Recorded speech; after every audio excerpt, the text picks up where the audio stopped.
아버지가 눈을 감으신 날, 빈소의 향이 채 다 타기도 전에 그 남자는 그 여자를 데리고 들어와 내 앞에 이혼 합의서를 던졌다. 장인어른은 돌아가셨어. 이제 이 회사는 내 거야. 도장 찍어. 마지막 체면은 살려줄 테니까. 나는 그 종이를 내려다보았다. 그는 내가 올 거라고 생각했겠지. 나에게 매달릴 거라고 착각했을 것이다. 나는 서명했다. 미련 없이 아주 깔끔하게 서명했다. 그가 웃었다. 그의 곁에 선 여자도 따라 웃었다. 일주일 뒤 금융감독원의 전화를 받았을 때 그의 얼굴에서 마침내 그 웃음이 지워졌다.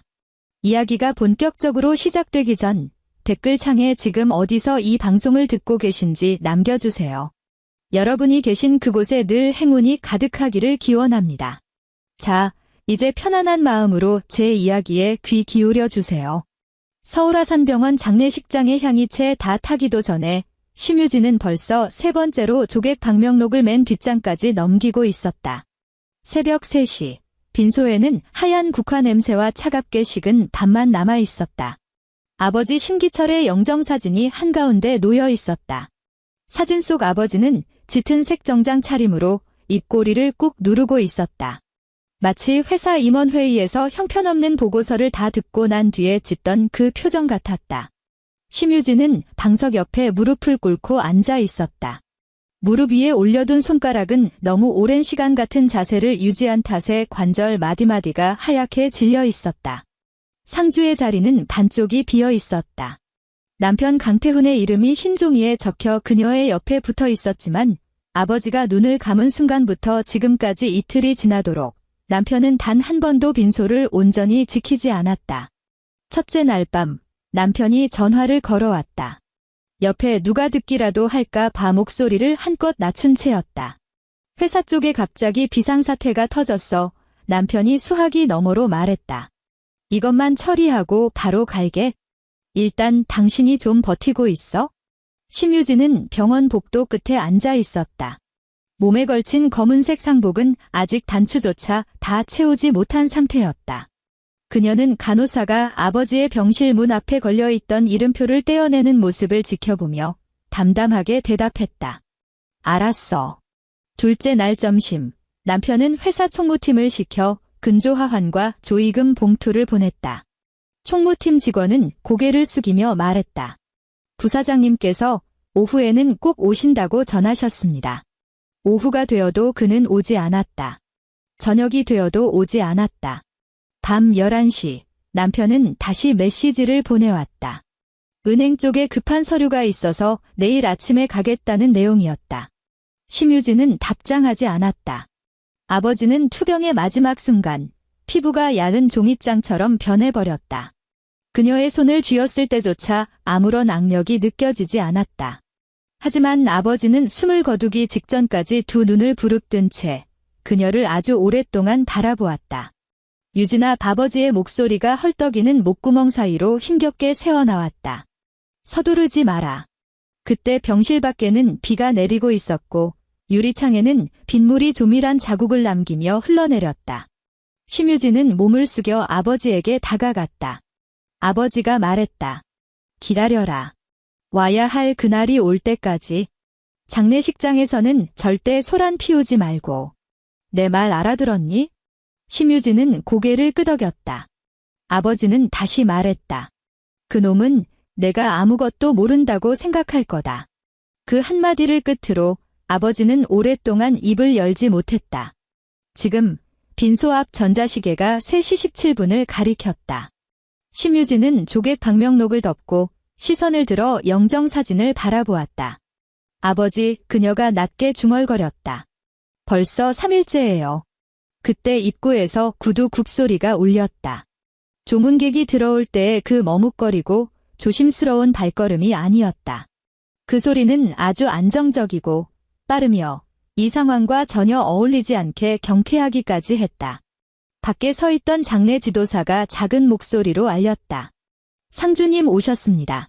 심유진이 자리에서 일어섰다. 남편 강태훈이 빈소로 들어섰을 때 그는 주름 하나 없이 반듯하게 다려진 검은색 정장을 입고 넥타이를 단정하게 매고 있었다.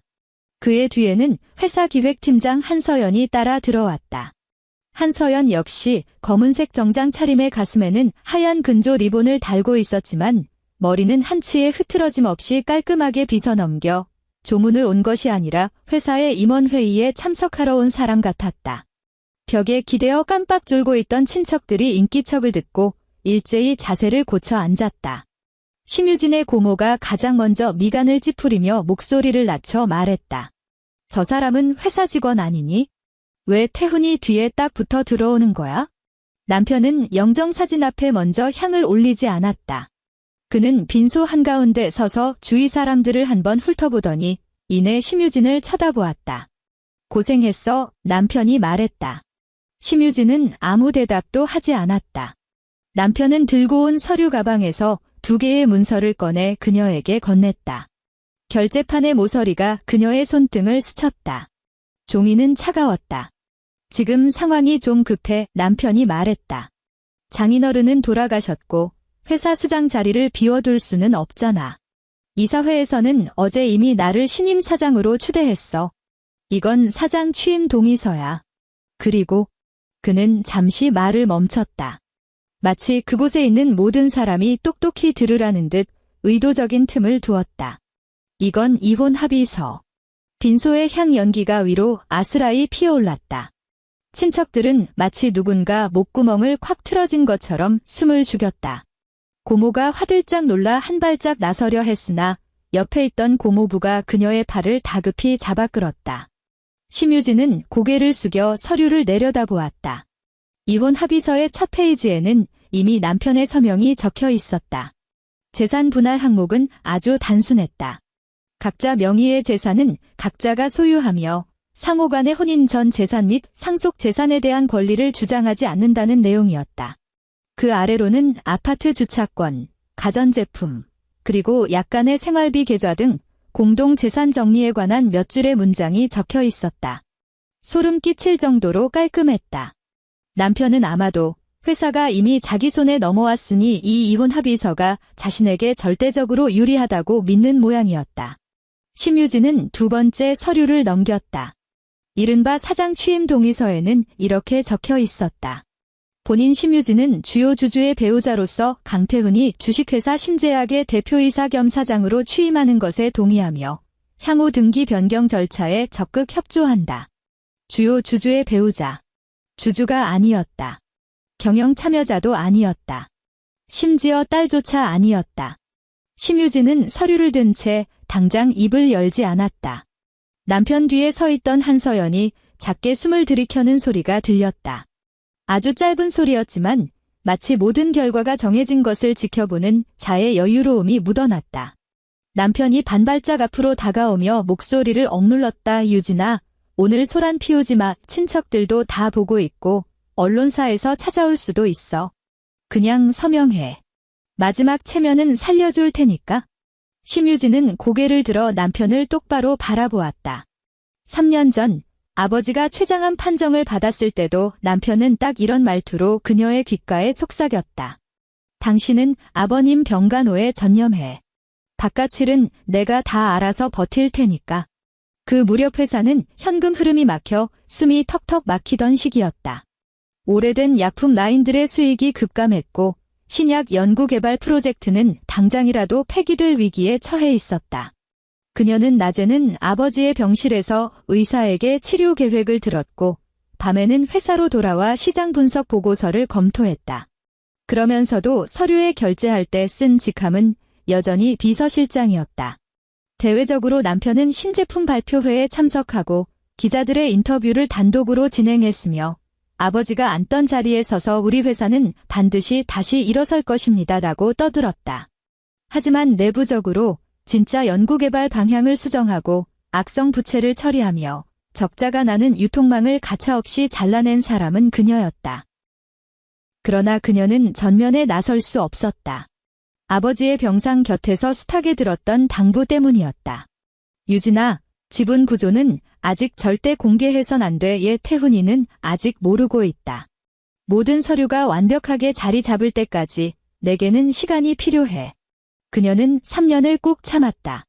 남편이 임원회의 도중 그녀의 말을 끊고 심 실장, 이런 사안은 일개 비서실에서 결정할 문제가 아닙니다라고 깎아내렸을 때도 그녀는 참았다.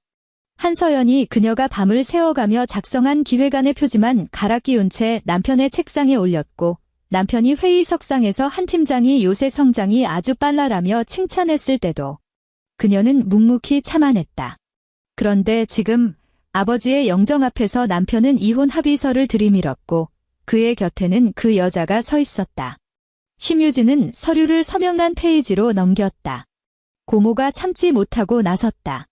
유진아, 너 이런 데서 함부로 도장 찍으면 안 돼. 적어도 장례는 다 치르고 나서.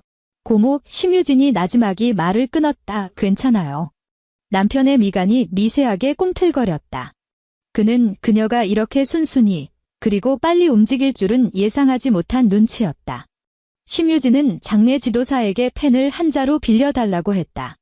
펜촉이 종이에 닿는 순간 빈소 안은 밖에서 엘리베이터가 도착하는 기계음만 들릴 정도로 숨막히게 고요했다. 그녀는 이혼 합의서에 자신의 이름을 적어 넣었다. 심유진. 세 글자는 떨림 하나 없이 아주 반듯하게 쓰였다. 그러고 나서 그녀는 이혼 합의서를 남편 쪽으로 밀어내고 그 사장 취임 동의서는 서명하지 않은 채 탁자 위에 그대로 두었다. 서명이 없는 동의서를 본 남편의 얼굴에서 미소가 막 사라지려던 찰나 심유진이 먼저 입을 열었다. 이혼 합의서에는 서명했어. 하지만 사장 취임 동의서는 나한테 서명할 권한이 없네. 남편이 눈을 가늘게 떴다. 그게 무슨 소리야? 심유진은 펜의 뚜껑을 닫아 탁자 위에 단정히 올려놓았다. 이사회에서 당신을 추대했다고 했지? 그럼 이사회 절차대로 진행해. 그녀의 목소리는 높지 않았지만 빈소 안의 모든 사람이 또렷하게 들을 수 있었다.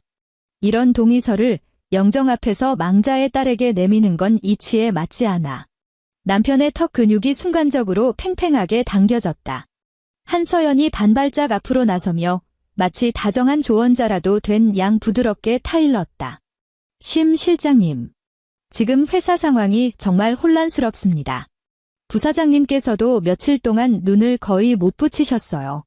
실장님께서 정령회사를 아버님이 남기신 유산이라 생각하신다면 개인적인 감정으로 모두의 발목을 잡지 말아주세요. 심유진의 시선이 한서연에게 향했다. 한 팀장, 그녀가 서늘하게 말했다. 당신 오늘 무슨 자격으로 이 자리에 서 있는 거지? 빈소 안에서 누군가 헉하고 숨을 들이켰다. 한서연의 얼굴에서 순간적으로 미소가 굳어졌으나 그녀는 재빨리 표정을 갈무리했다. 저는 기획팀장이자 부사장님의 지시에 따라 장례 이후의 절차를 돕기 위해 파견된 사람입니다. 장례 이후의 절차는 상조회사와 유가족이 알아서 해. 심유진이 잘라 말했다.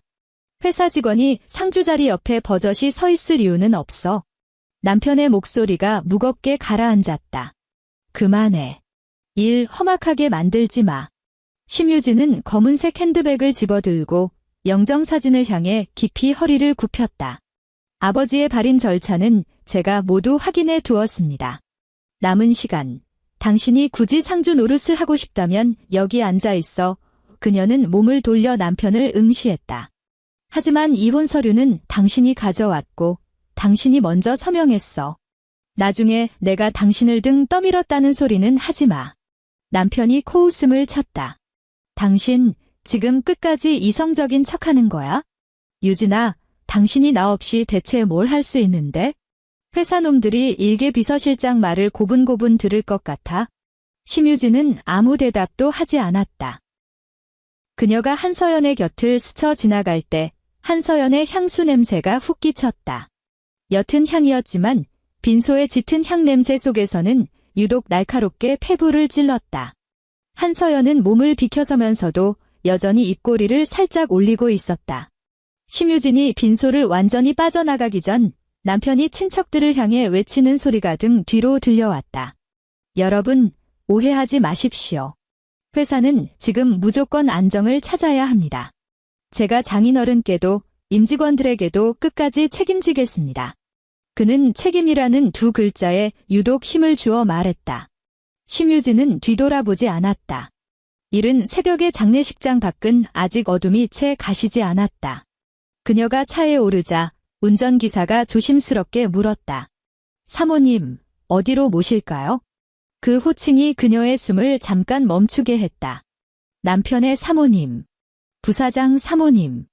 지난 3년 동안 회사 복도를 지나갈 때면 젊은 직원들이 이따금 그녀를 그렇게 불렀다.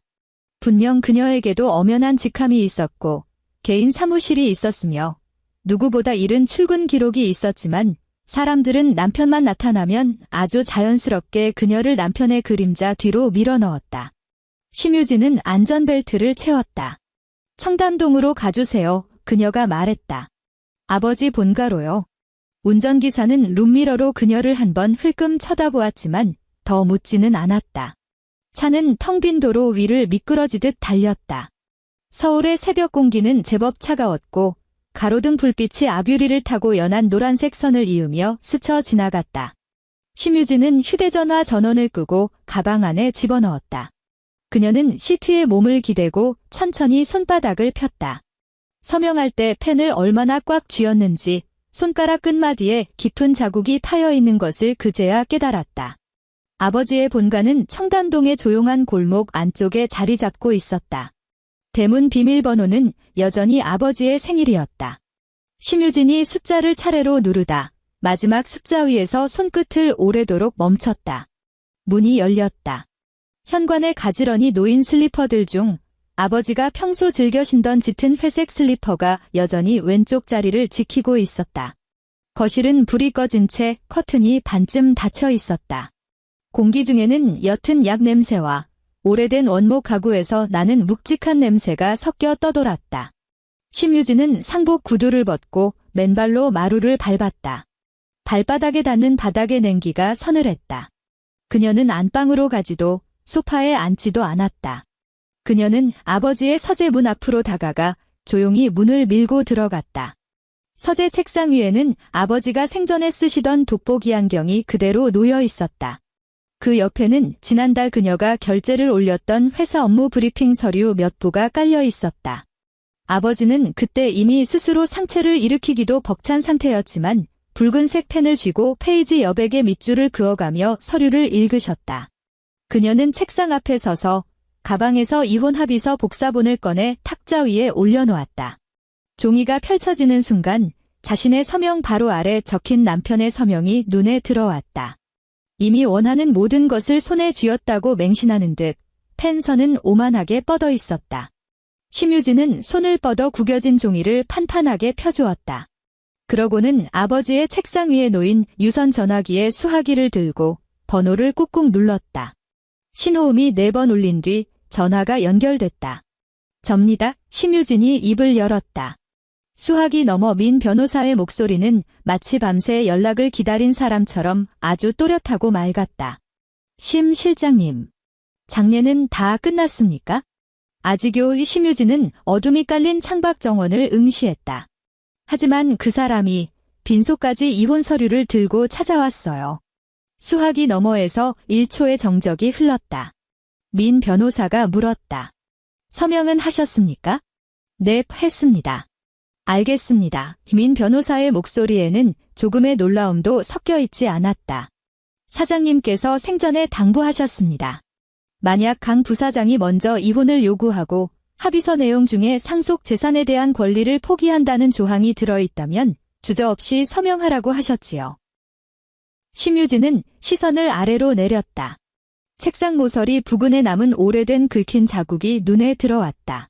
어릴 적 쇠로 된 자를 가지고 그 위를 긁으며 장난치다 아버지에게 들켜서 그날의 회사 일일 보고서를 통째로 베껴 쓰는 벌을 받았던 기억이 났다. 내일 변호사님 사무실로 가겠습니다. 이 그녀가 말했다. 아닙니다. 이민 변호사가 목소리를 낮췄다.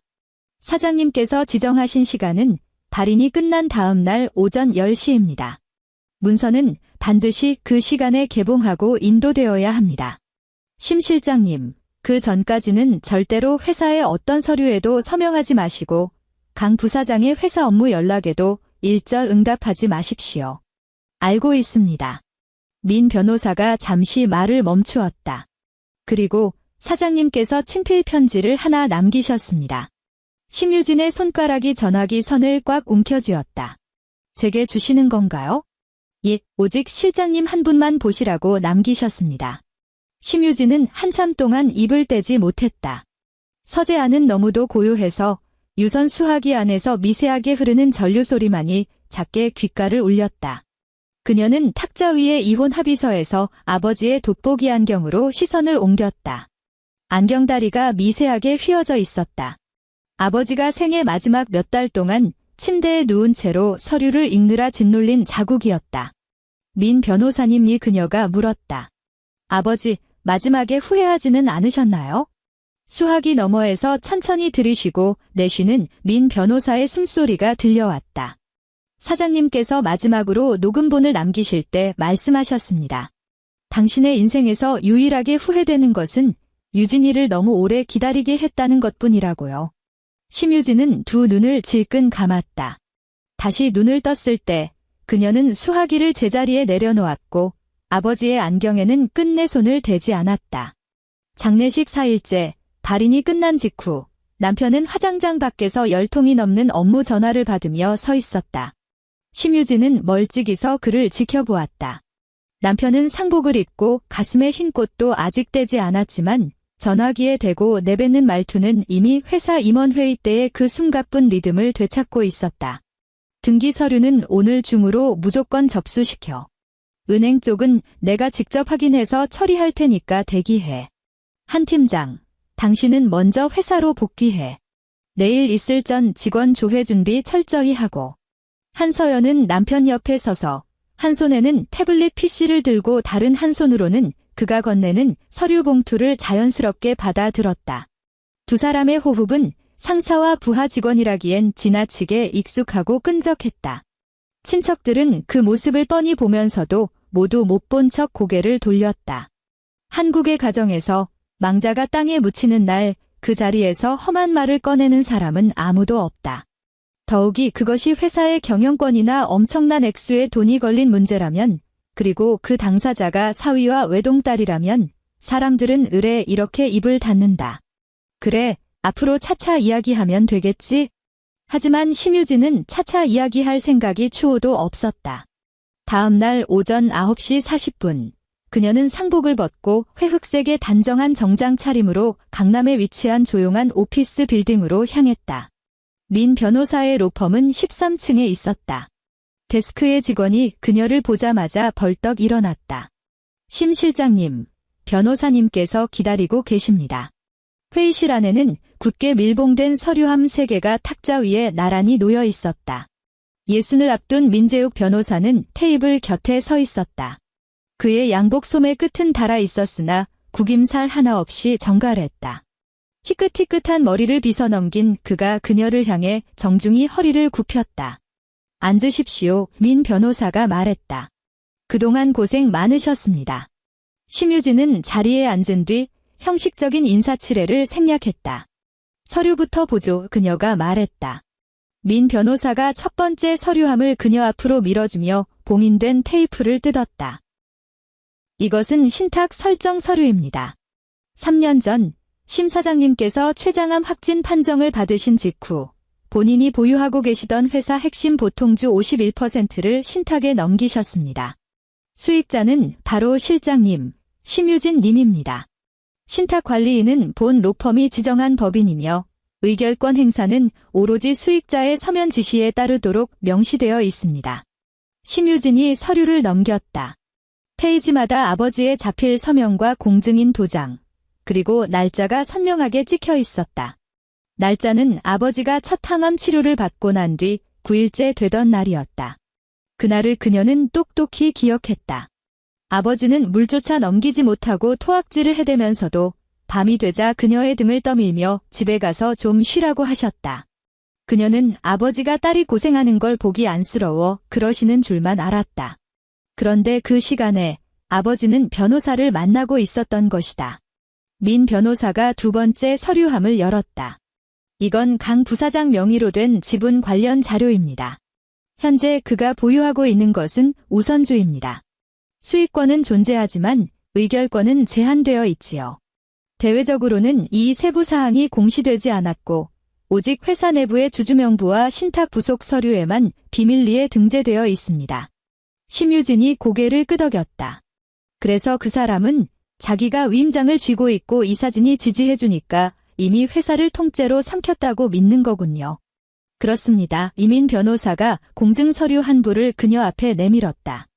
하지만 심 사장님께서는 이미 2달 전에 강 부사장에게 넘겼던 모든 대리 서명권과 은행 거래 권한을 전면 철회하셨습니다.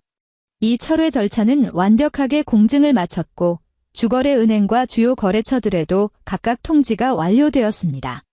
일부 행정 절차는 심 사장님께서 돌아가시기 전에 이미 법적 효력을 발휘했습니다. 심유진은 공증서에 찍힌 날짜를 묵묵히 바라보았다. 2달 전, 그녀는 회사의 해외 협력건으로 연일 밤을 새우며 회의를 하고 있었다. 아버지는 그 무력 상태가 급격히 나빠져 하루 종일 병상에 누워만 계셨다. 그녀는 아버지가 그저 진통제에 취해 잠들어 계신 줄만 알았다. 하지만 아버지는 그 고통 속에서도 이 모든 판을 짜고 계셨다. 민 변호사가 다시 복사본 몇 장을 꺼내 놓았다. 장례식 당일 우리 측 정보망으로 들어온 소식입니다. 강 부사장이 임시 주주총회 명의를 빌려 대표이사 변경 서류를 등기소에 제출했습니다. 그런데 그 서류에 서명한 이사 2명의 필적에 심각한 문제가 있습니다. 로펌에서 이미 필적 감정을 의뢰했고 1차 결과 보고서가 여기 있습니다. 심유진이 감정 보고서를 받아들었다. 그녀는 그 2명의 이사가 누구인지 아주 잘 알고 있었다. 한 명은 아버지의 오랜 동창으로 작년에 중풍으로 쓰러진 이후 손떨림이 심해져 도저히 저렇게 매끄러운 글씨를 쓸 수 없는 상태였다. 다른 한 명은 남편과의 경영권 마찰로 이미 오래전에 짐을 싸서 제주도로 내려가 요양 중이므로 아버지가 돌아가신 당일 열린 임시주총에 참석했을 리가 만무했다. 사문서 위조군요. 그녀가 서늘하게 내뱉었다. 민 변호사가 고개를 끄덕였다. 해당 서류가 법인 등기 변경과 은행 권한 이전에 사용되었다면 위조사문서 행사죄까지 추가됩니다. 절차대로 고발장을 접수할 예정입니다. 심유진이 마지막 3번째 서류함으로 손을 뻗다 잠시 멈칫했다. 민 변호사가 그녀의 눈빛을 읽고 말했다. 이곳에는 사장님의 친필 편지와 음성 녹음본이 들어 있습니다. 혼자 확인하시는 게 좋겠습니다. 회의실 옆에는 작은 휴게실이 딸려 있었다. 민 변호사는 서류함을 그곳으로 옮겨주며 문을 닫기 전 말했다. 밖에서 대기하고 있겠습니다. 심유진은 작은 원형 테이블 앞에 앉아 봉투를 뜯었다. 아버지가 생전에 즐겨 쓰시던 옅은 미색 편지지가 나왔다. 글씨체는 예전보다 눈에 띄게 흔들려 있었지만 획 하나하나는 여전히 힘주어 또렷하게 꾹꾹 눌러 쓴 흔적이 역력했다. 유진아. 내가 이 편지를 읽을 때쯤이면 나는 이미 세상을 떠났겠지? 미안하구나. 마지막 3년 동안 널 그 차가운 그늘에 혼자 세워두어서. 내가 아주 어렸을 때 내게 물은 적이 있었지? 회사 현판에는 심제약이라고 적혀 있는데 왜 회사 안에는 심시성을 가지지 않은 사람들이 그렇게나 많으냐고. 그때 나는 내게 회사란 핏줄로 물려주는 것이 아니라 무거운 책임감이라고 대답했다. 하지만 그 대답은 반만 맞았다. 회사가 어느 한 개인의 사유물이 아닌 것은 맞지만 진정으로 그 무게를 책임져야 할 사람이 앞으로 나서지 않는 이상 나는 이 회사를 그저 꼭대기 자리에만 눈이 먼 놈에게 넘겨줄 수는 없었다. 태훈이는 능력이 있는 놈이고 야심도 크다.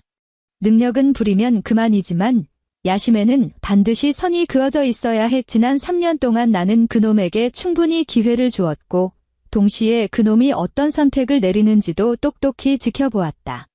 그놈은 내가 피땀 흘려 이룩한 성과를 자기 공으로 포장하기 시작했고 신약 연구개발에 쓰여야 할 소중한 자금을 제 권력을 키울 도박의 판돈으로 삼았으며 이사회 임원들을 이권으로 샀다 팔 수 있는 장기말 취급했다.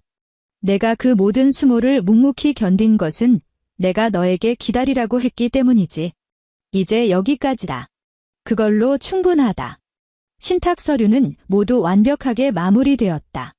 너는 이제 누구에게도 내가 내 딸이라는 사실을 증명할 필요가 없고 내가 왜 그 자리에 앉을 자격이 있는지 구차하게 설명할 이유도 없다. 너는 그저 궤도를 이탈한 회사를 원래의 올바른 방향으로 되돌려 놓기만 하면 된다. 만약 태훈이가 내 장례식장에서 도를 넘는 무례를 범하더라도 절대 빈소에서 얼굴 붉히며 싸우지 마라. 그놈이 자기가 완벽하게 이겼다고 착각하게 만들어. 인간이란 자신이 모든 것을 가졌다고 방심하는 바로 그 순간 쥐고 있던 패를 바닥에 모조리 펼쳐 보이기 마련이니까. 녹음기 안에는 내가 대리 권한을 철회한다는 명확한 지시 내용과 연구개발 자금이 비정상적으로 유출된 정황에 대한 내 증언이 담겨 있다. 민 변호사가 끝까지 널 도울 거다. 유진아, 너는 일개 비서실 직원이 아니다. 너는 내가 이미 3년 전에 결정한 이 회사의 유일한 후계자다. 아버지 심기철. 편지지 맨 아래쪽에는 다 쓰고 나서 나중에 덧붙인 듯 아주 옅은 글씨로 짧은 문장이 적혀 있었다. 내가 떠났다고 해서 내가 모든 사람의 뒤치다꺼리를 떠안으며 희생하지는 마라. 책임져야 할 자가 처절하게 책임지게 만들어라. 심유진은 편지를 다 읽고 난 뒤 마지막 줄 위에 손가락을 가만히 얹었다. 눈물은 나오지 않았으나 마치 겉면이 녹지 않은 독한 알약을 생으로 삼킨 것처럼 목구멍이 지독하게 뻑뻑하고 아팠다. 그녀는 녹음기를 켰다. 기기 너머로 흘러나오는 아버지의 목소리는 그녀의 기억 속에 남아있던 것보다 훨씬 더 낮고 느릿했다. 나 심기철은 오늘부로 강태훈이 보유했던 모든 대리 서명권을 전면 철회한다. 그 이유는? 아버지는 길게 기침을 토해냈다. 녹음기 너머로 누군가 아버지에게 물을 건넸고 유리잔이 탁자에 달그락거리며 부딪히는 소리가 선명하게 들려왔다. 아버지는 숨을 고르고 말을 이었다. 회사 연구개발 자금에서 비정상적인 자금 유출이 발생했다. 명목은 외부 컨설팅 비용 및 시장 조사 선급금으로 위장되어 있으나 실제 자금의 사용처는 철저한 수사가 필요하다. 강태훈은 이사회에 충분한 사전 승인 없이 부사장의 직권을 남용하여 고위험군의 개인 투자와 연관된 거래를 수차례 독단적으로 강행했다. 따라서 본인은 그가 더 이상 내 대리 권한을 유지하기에 부적합하다고 최종 판단한다. 심유진은 이 대목에서 천천히 녹음기 볼륨을 조금 낮췄다. 아버지가 이 말을 남길 당시 몸은 형언할 수 없는 고통으로 찢어질 듯 아팠을 것이다. 그러나 아버지의 목소리에는 일말의 흐트러짐이 없었고 내뱉는 단어 하나하나는 마치 종이에 선명한 도장을 찍어내리듯 단호했다. 녹음의 마지막 부분에서 민 변호사가 물었다. 사장님, 방금 진술하신 모든 내용이 사장님 본인의 명백한 자유의지에 따른 것임을 확인하십니까? 아버지가 대답했다. 확인해. 그 짧은 두 글자 이후 기나긴 정적이 흘렀다. 심유진은 녹음기를 끄고 편지를 원래대로 접어 봉투 안에 넣었다. 그녀가 방문을 열고 밖으로 나갔을 때 민 변호사는 창밖을 응시한 채 서 있었다. 민 변호사님, 심유진이 불렀다. 시작하죠. 민 변호사가 몸을 돌렸다. 어떤 것부터 가장 먼저 진행하시겠습니까? 강태훈에게 밀려나 주변부로 떨어진 초기 창립주주들과 사회 이사들에게 연락을 돌려주세요. 심유진은 서류철을 가슴에 꽉 끌어안았다. 정식 주주총회가 열리기 전에 모든 표심이 정확히 어디를 향하고 있는지 알아야겠습니다. 민 변호사가 고개를 끄덕였다. 금융감독원 쪽은 어떻게 하시겠습니까? 고발장 및 관련 자료는 오늘 바로 접수시킵니다. 그녀가 차갑게 말했다. 연구개발 자금의 불법 유출 경로는 제가 이미 지난 석 달 동안 밑바닥까지 뒤져서 정리해 두었습니다.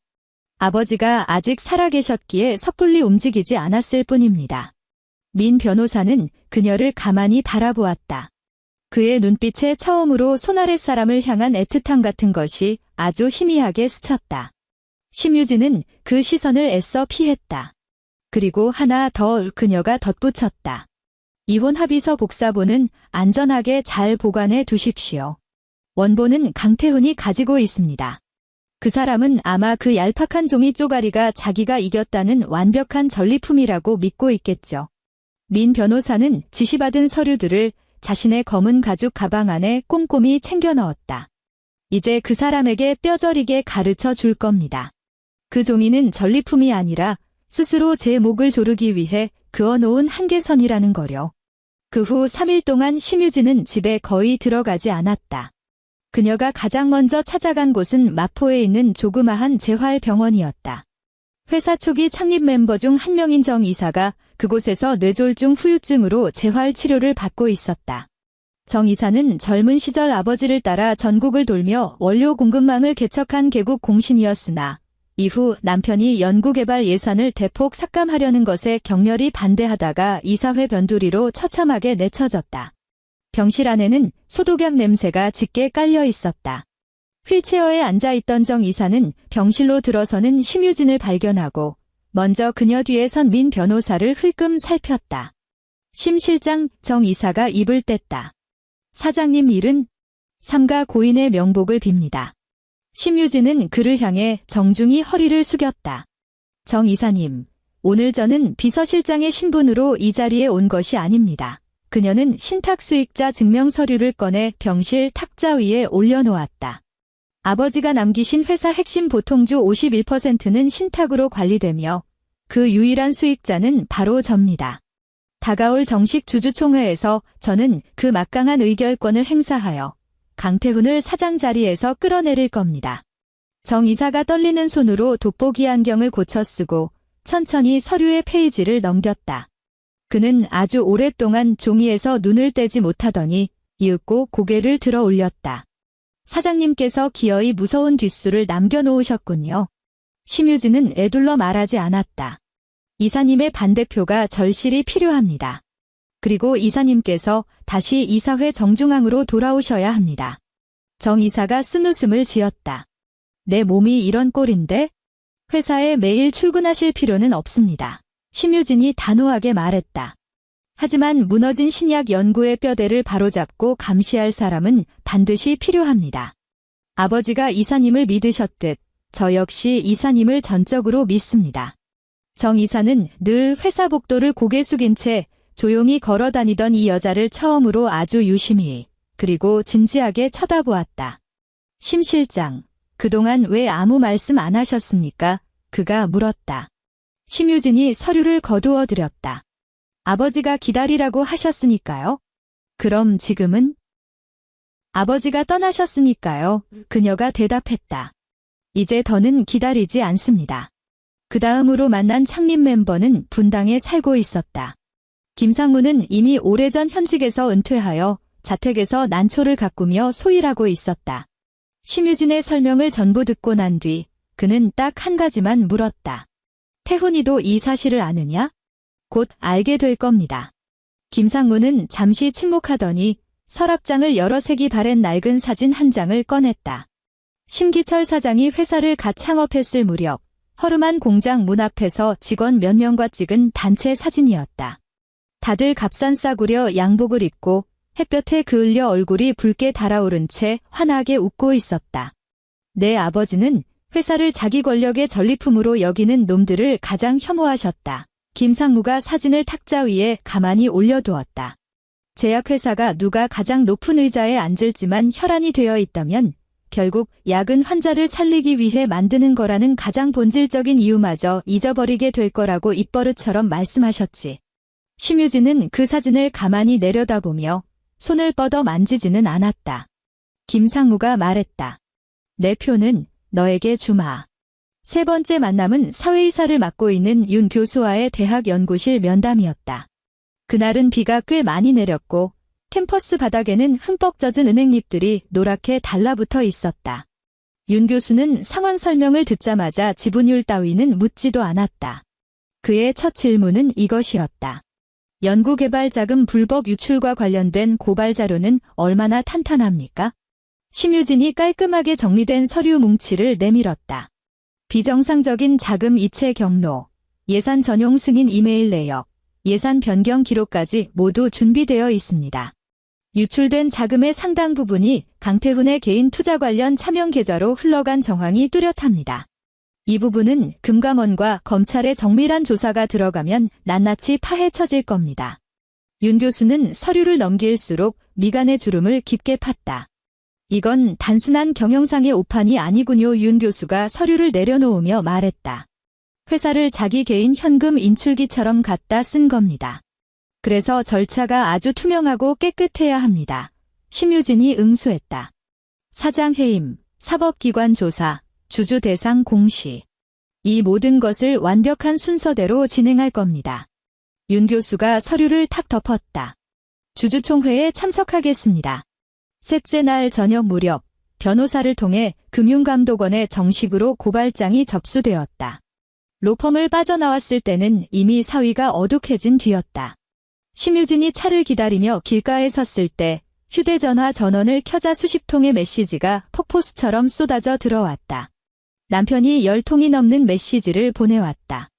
첫 번째 메시지. 대체 어디로 간 거야? 장례식이 끝났는데 집에도 안 들어오고 이게 무슨 꼴이야? 두 번째. 회사 서류 아직 서명 안 했잖아. 쓸데없이 자존심 세우지 마. 세 번째. 이혼 서류는 당신이 이미 서명했으니 앞으로의 정리 절차에 최대한 협조해. 그리고 30분 전에 도착한 마지막 메시지. 당신 혹시 민 변호사 만났어? 유진아, 내 말 들어. 장인어른이 옛날에 해둔 낡은 안배는 이제 아무 소용없어. 지금 이 회사를 제대로 굴러가게 하는 건 나야? 심유진은 메시지를 전부 읽고도 한 글자의 답장도 보내지 않았다. 그녀가 휴대전화를 다시 가방에 집어넣자 교차로에서 우회전에 들어오는 자동차의 헤드라이트 불빛이 그녀의 구두코 위를 환하게 비추었다. 빗방울이 아스팔트 위로 떨어지며 작고 투명한 물보라를 일으켰다. 같은 시각 심제약 본사 사옥 16층은 환하게 불이 밝혀져 있었다. 남편 강태훈은 대표이사 집무실 한가운데 서서 비서가 문패를 새로 달고 있는 모습을 지켜보고 있었다. 묵직한 금속 명패에는 사장 강태훈이라는 5글자가 선명하게 음각되어 있었다. 그는 손을 뻗어 그 글자들을 쓰다듬었다. 3년 전 그가 이 건물 회의실에 처음 발을 들였을 때만 해도 회사 사람들은 그를 그저 사장 사위 정도로만 대우했다. 겉으로는 깍듯했지만 그들의 시선은 늘 그를 훌쩍 뛰어넘어 심기철 사장을 향해 있었다. 이후 심 사장이 병으로 쓰러지자 그는 장인어른을 대신해 은행 실무진과 회의를 하고 투자자들을 접대하며 외부 계약서에 대리 서명하기 시작했다. 인간이란 다른 사람의 자리를 대신 차지하고 오래 앉아 있다 보면 그 의자의 진짜 주인이 누구였는지 까맣게 잊어버리기 마련이다. 한서연이 집무실 안으로 들어와 다음 날 있을 전 직원 조회 식순이 적힌 서류를 책상 위에 올려놓았다. 사장님, 내일 오전 10시 전체 임직원 조회 일정입니다.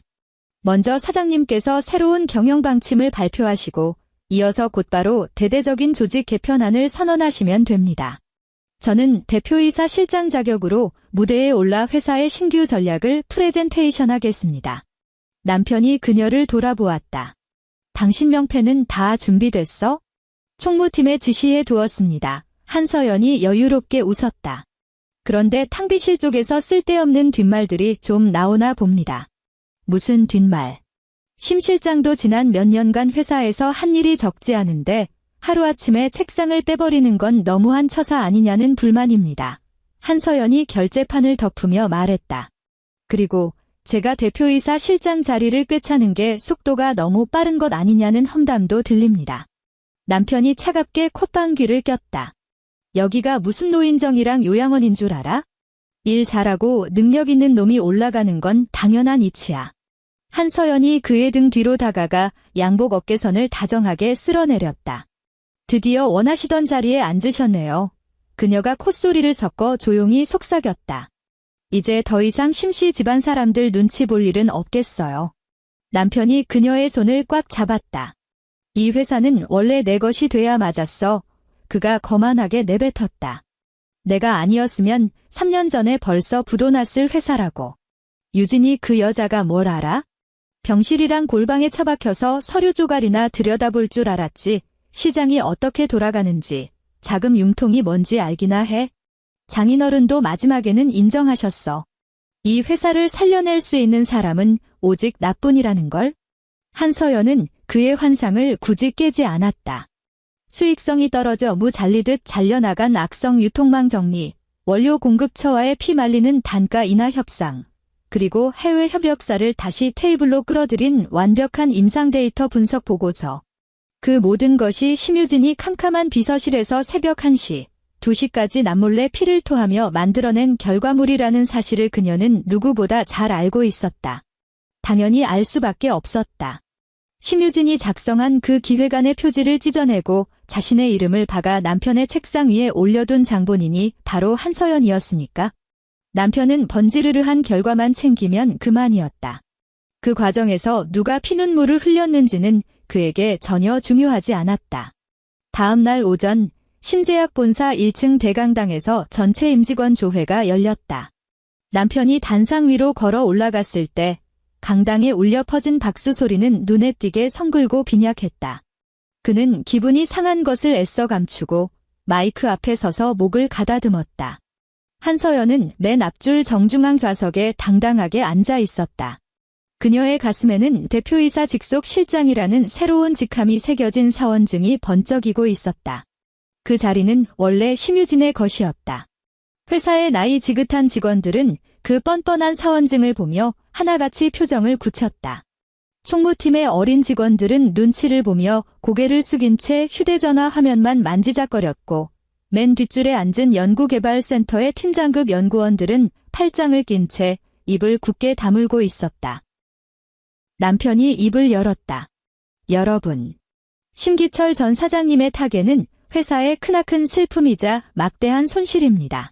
그러나 회사는 멈춰 설 수 없습니다. 이사회에서는 저를 신임 대표이사 사장으로 강력히 추대했습니다. 오늘 이 시간을 기점으로 주식회사 심재학은 새로운 제2의 도약을 맞이할 것입니다. 그가 슬라이드 리모컨을 누르자 거대한 스크린의 효율, 확장, 투자라는 세 단어가 큼지막하게 떠올랐다. 과거의 경영 방식은 너무 낡고 보수적이었습니다. 밑 빠진 독에 물 붓기식의 기약 없는 신약 연구에 막대한 자원과 시간을 허비했습니다.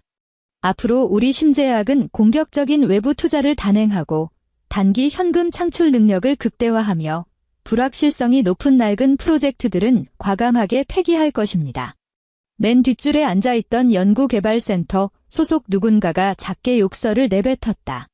그 소리를 들은 남편의 눈빛이 차갑게 빛났다. 아직도 심 사장님 시절의 낭만주의적 경영에 젖어있는 분들이 계신 걸로 압니다. 하지만 시대가 변했습니다. 회사는 대학교 연구실이 아닙니다.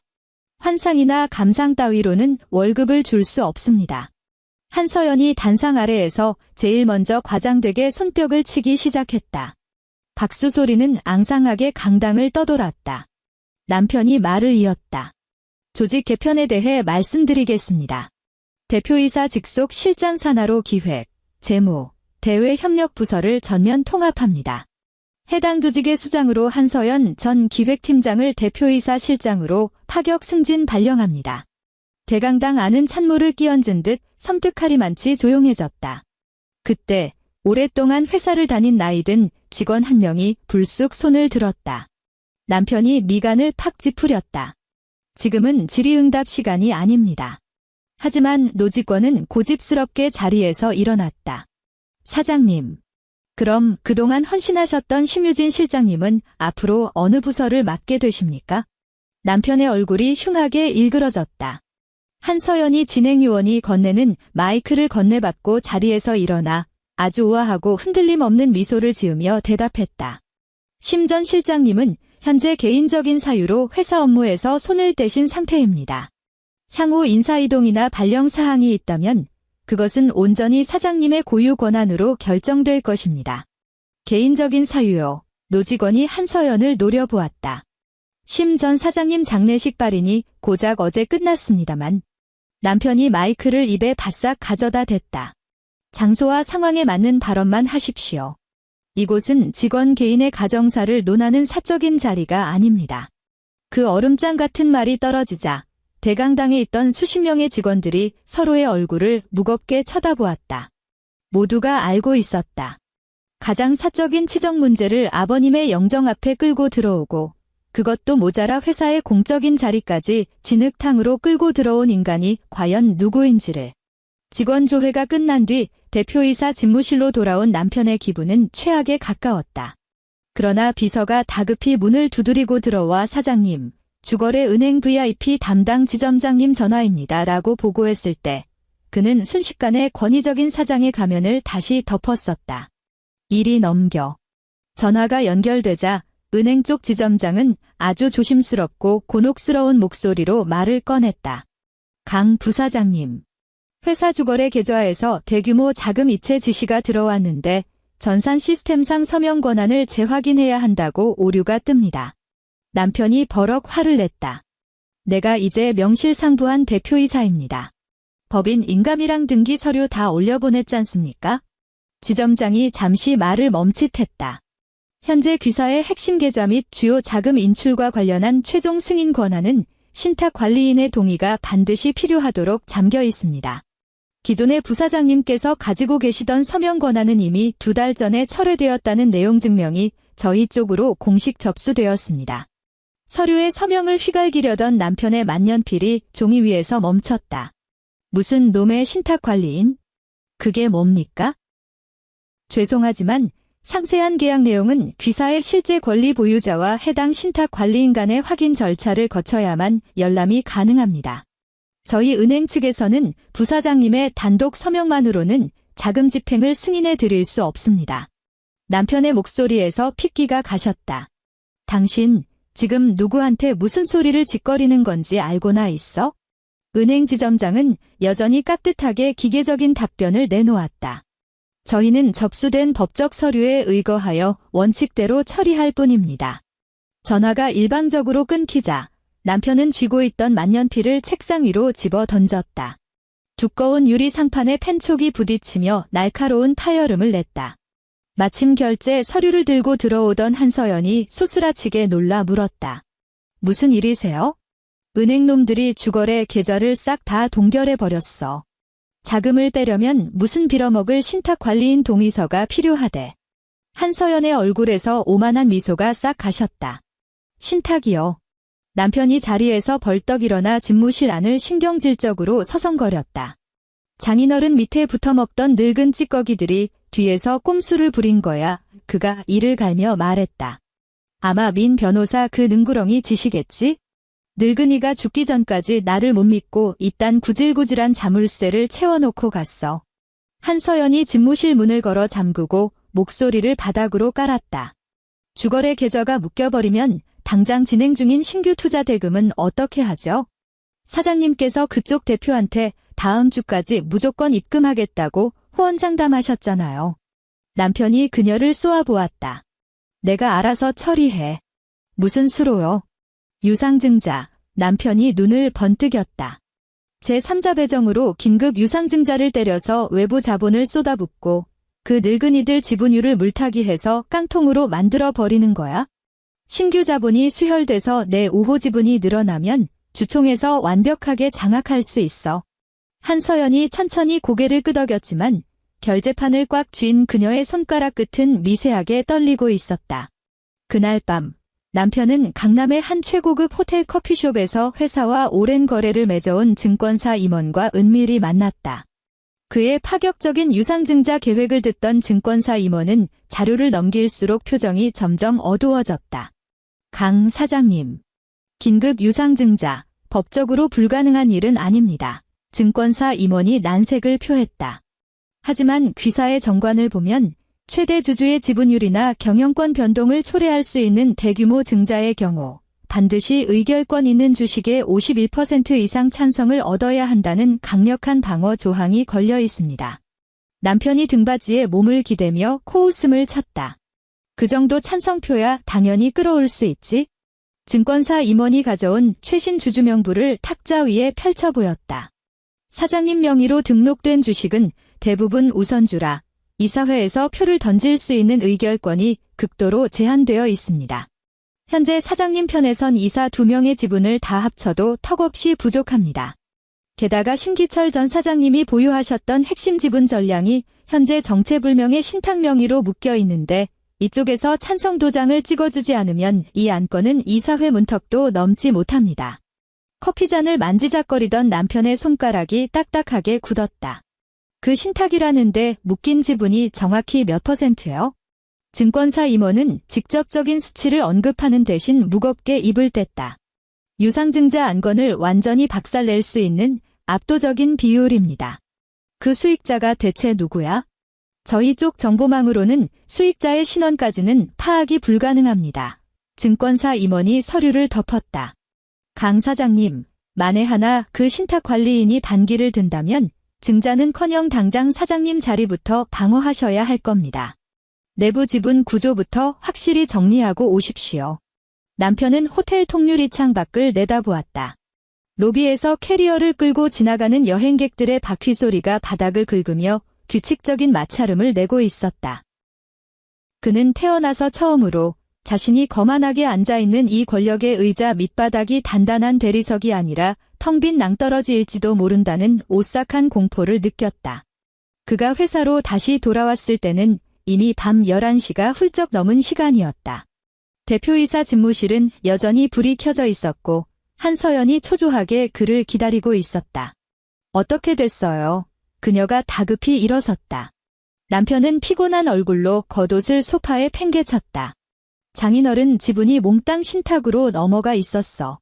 지분율이 얼만데요? 남편은 선뜻 입을 떼지 못했다. 한서연의 얼굴에서 핏기가 훅 하셨다.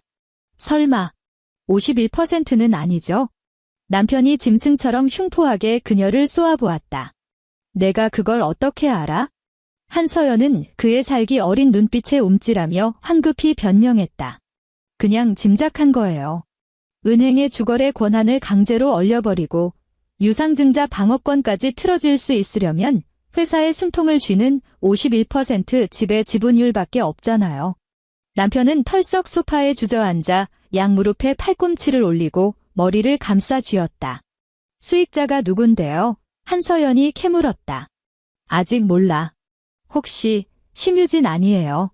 남편은 그 이름에 아무 대답도 하지 못했다.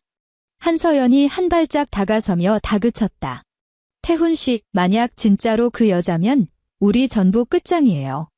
장례식 끝나고 며칠 동안 회사에 코빼기도 안 비친 여자가 진짜 방구석에서 울고만 있었겠어요?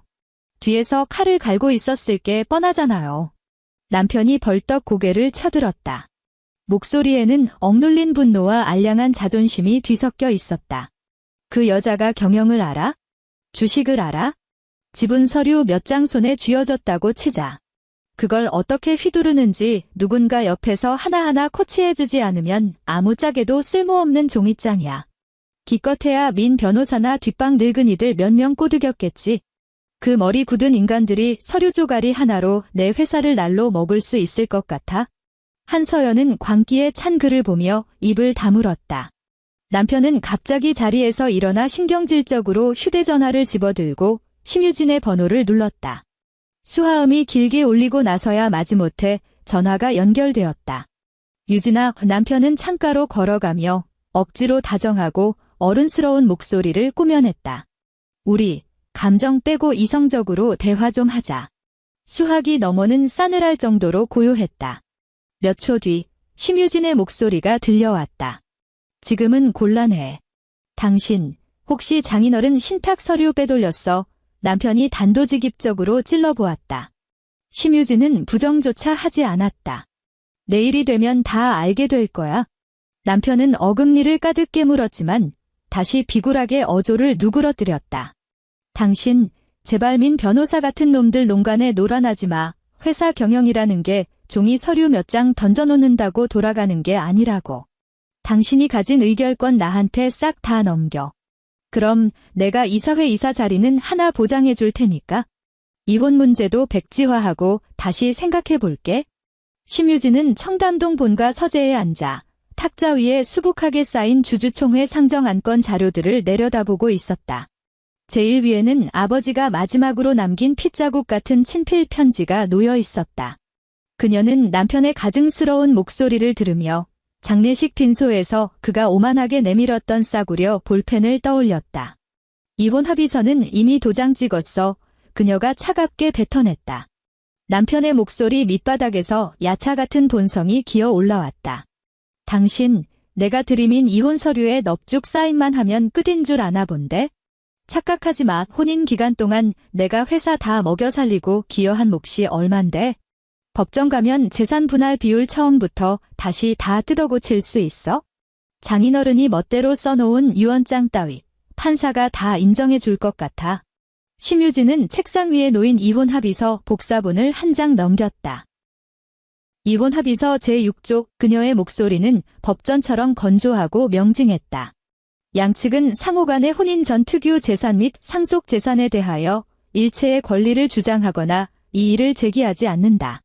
그리고 제8조 양측은 본 합의서의 내용이 외부의 강압이나 기망 없이 본인의 완전한 자유의지에 의해 작성되고 서명되었음을 확인한다. 내 서명이 내 이름보다 먼저 적혀 있던데. 전화기 너머에서 남편의 숨소리조차 뚝 끊겼다. 심유진이 확인 사살을 했다.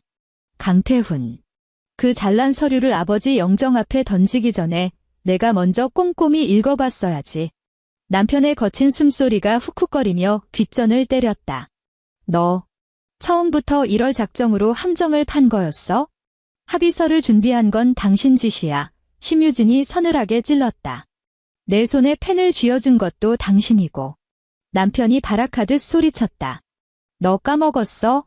지난 3년 동안 밖에서 접대하고 대가리 숙여가며 개처럼 뛰어다닌 게 누군지 잊었냐고. 내가 아니었으면 은행권 대출 연장은 꿈도 못 꿨고 떨어져 나간 거래처 놈들 절대 안 돌아왔어. 당장 다음 달 직원들 월급조차 못 줄 뻔한 걸 내가 살려놨다고. 심유진은 고개를 들어 서재 책장에 고이 모셔둔 아버지의 서류함들을 차분히 응시했다. 내일 열릴 주주총회 때 그 눈물겨운 무용담 실컷 떠들어 그녀의 목소리에는 한치의 흔들림도 없었다. 회사 주주들과 이사들 전원이 모인 그 자리에서 어디 한번 당당하게 지져봐. 그녀는 가차없이 전화를 끊어버렸다. 뚜껑 열린 전화기에서 끊김음이 뚜 하고 울리자 남편의 손등에 시퍼런 핏대가 터질 듯 솟아올랐다. 그는 괴성을 지르며 휴대전화를 소파 가죽 위로 패대기 쳤다. 집무실 문간에 얼어붙어 있던 한서연은 감히 입도 뻥긋하지 못했다. 그 여자가 뭐라고 해요? 한서연이 파르르 떨며 물었다. 남편은 아무 대답도 하지 못하고 씩씩거리며 허공만 노려보았다. 다음 날 오전 심재약 본사 사옥 18층 대회의실에서 임시 주주총회가 열렸다. 이 웅장한 회의실은 과거 심기철 사장이 회사를 호령하던 공간이었다. 가장 상석인 긴 원목 테이블의 헤드자리 뒤쪽 벽면에는 회사가 처음 설립되던 시절의 허름한 공장 사진이 커다랗게 걸려 있었다. 사진 속 비좁은 공장 문 앞에는 20명 남짓한 창립 멤버들이 서 있었고 심기철 사장이 그들의 한가운데에서 환하게 웃고 있었다. 남편은 예정된 시간보다 20분이나 일찍 회의실에 도착해 있었다. 짙은 남색 정장 차림인 그의 얼굴은 전날 밤에 여파로 핏기가 가시고 흉하게 경직되어 있었다. 그의 편에 선 이사 2명은 왼쪽 자리에 앉아 불안한 표정으로 귓속말을 주고받으며 힐끔힐끔 회의실 출입문 쪽을 쳐다보았다. 한서연은 주식 지분이 한 주도 없는 탓에 회의실 안에 들어갈 자격이 없었다. 그녀는 두꺼운 회의 자료 뭉치를 가슴에 꽉 끌어안은 채 문 밖에 서서 애써 태연한 척 핏기 없는 미소를 짓고 있었다. 9시 55분 정각, 복도의 엘리베이터 문이 열렸다. 심유진과 민 변호사가 나란히 걸어 나왔다. 그녀는 머리부터 발끝까지 칠흑같이 검은 정장을 입고 머리를 단정하게 하나로 묶었으며 몸에는 반지 하나조차 걸치지 않았다. 그녀가 한서연의 곁을 스쳐 지나갈 때 그녀의 발걸음에는 한치의 망설임도 없었다. 한서연이 기어 들어가는 목소리로 불렀다. 심 실장님. 심유진이 우뚝 걸음을 멈추고 고개를 돌려 그녀를 내려다보았다. 오늘 이후로 다신 나를 그 직함으로 부르지 마. 한서연이 안고 있던 서류철의 모서리를 신경질적으로 꽉 움켜쥐었다. 심유진이 육중한 회의실 문을 열고 안으로 들어섰다. 안에 앉아있던 이사진 전원이 반사적으로 자리에서 벌떡 일어났으나 오직 남편 강태훈만이 엉덩이를 붙인 채 오만하게 버티고 있었다. 그는 심유진이 뚜벅뚜벅 걸어와 가장 상석인 대표이사 사장석의 의자를 빼고 앉는 과정을 독사처럼 쏘아보았다. 그 순간 회의실 안의 공기가 얼어붙으며 모든 백색 소음마저 완벽하게 소거되었다. 남편이 헛웃음을 쳤다. 유진아, 너 앉을 자리를 단단히 착각한 모양인데. 심유진은 가방에서 서류철을 꺼내 책상 위에 반듯하게 올려놓고 그를 응시했다. 착각한 거 없어? 그녀가 서늘하게 대답했다. 오늘 나는 아버지의 주식 신탁 유일 수익자이자 심제약 보통주의 실질적인 최대 주주 자격으로 이 자리에 온 거니까? 남편이 민 변호사 쪽으로 고개를 돌리며 삿대질을 했다. 저딴 서류 조가리가 진짜인지 가짜인지 법적 검토도 안 끝났어. 어디서 위조된 신탁증서 하나 들이밀고 감히 상석을 꿰차고 앉아. 민 변호사가 아주 느릿하고도 위압적인 동작으로 자신의 서류 가방을 열었다. 강 부사장님, 외민 변호사의 목소리에는 칼날이 숨겨져 있었다. 호칭에 각별히 주의하시기 바랍니다. 오늘 열린 임시 주주총회의 제1호 의안은 귀하가 이전에 날치기로 진행했던 대표이사 취임 절차의 법적 무효를 확인하는 것이며, 제2호 의안은 귀하가 현재 맡고 있는 모든 직위에서 전면 해임하는 건입니다. 이 투표 결과가 확정되기 전까지 귀하는 합법적인 대표이사로서의 권한을 단 1%도 지니고 있지 않습니다. 남편의 얼굴이 잿빛으로 변했다. 민 변호사가 대형 스크린에 첫 번째 서류를 띄웠다. 이 문서는 3년 전 고 심기철 사장님께서 직접 설립하신 지분 신탁 공증 서류의 원본입니다. 회사 경영권을 결정짓는 핵심 보통주 51% 전량이 이미 이 신탁으로 완전히 이전되었으며 그 유일무이한 수익자는 심유진님으로 명시되어 있습니다. 본 신탁관리인은 법적 규정에 따라 오직 수익자인 심유진님의 서면 지시에 의해서만 의결권을 행사합니다. 대형 스크린에 붉은색 공증인 도장과 명확한 서명 날인이 회의실 안의 모든 사람 눈앞에 폭로되었다. 남편 편에 서 있던 이사 한 명이 당황하며 소리쳤다. 저런 신탁 계약에 대해서 우리 이사회는 단 한 번도 보고받거나 논의한 적이 없습니다. 민 변호사가 차가운 눈빛으로 그를 쏘아보았다. 주주개인의 사유 재산인 주식 지분의 처분 및 양도는 이사회의 승인사항이 아닙니다. 회사의 등기 이사시라면 그 정도 상법의 기본은 숙지하고 계셔야지요. 그 이사는 꿀 먹은 벙어리처럼 입을 다물었다. 민 변호사가 여세를 몰아 두 번째 서류 화면을 띄웠다. 다음은 고 심기철 사장님께서 이미 2달 전에 강태훈 부사장에게 위임했던 모든 대리 서명 권한과 기업 금융 결제 권한을 전면 철회한다는 내용의 공증서입니다. 현재 당사의 주거래 은행 전 지점과 주요 납품 거래처에 이 내용 증명이 송달 완료되었습니다. 남편이 이성을 잃고 의자에서 반쯤 몸을 일으켰다. 2달 전이면 장인어른은 이미 안말기로 의식이 오락가락하시던 상태였어. 저딴 서류가 정상적인 판단 능력 아래 쓰였다고 어떻게 장담해. 민 변호사는 눈 하나 깜짝하지 않고 팩트로 그를 짓눌렀다. 권한 철회 서류가 작성되던 당일 담당 주치의의 명확한 의식 소견서가 첨부되어 있으며 공증인과 2명의 증인이 현장에 입회했습니다. 또한 서명 당시의 전체 과정이 끊김없이 비디오로 녹화되어 보관 중입니다. 강 부사장님께서 굳이 이 서류의 진위 여부를 의심하시겠다면 향후 민사법정에서 정식으로 이의를 제기하십시오. 상석에 앉은 심유진은 입술을 굳게 다문 채 한마디도 거들지 않았다. 그녀의 시선은 오로지 남편의 두 손을 향해 있었다. 남편은 핏기가 가신 손가락으로 가죽 의자의 팔걸이를 부서져라 꽉 움켜쥐고 있었다.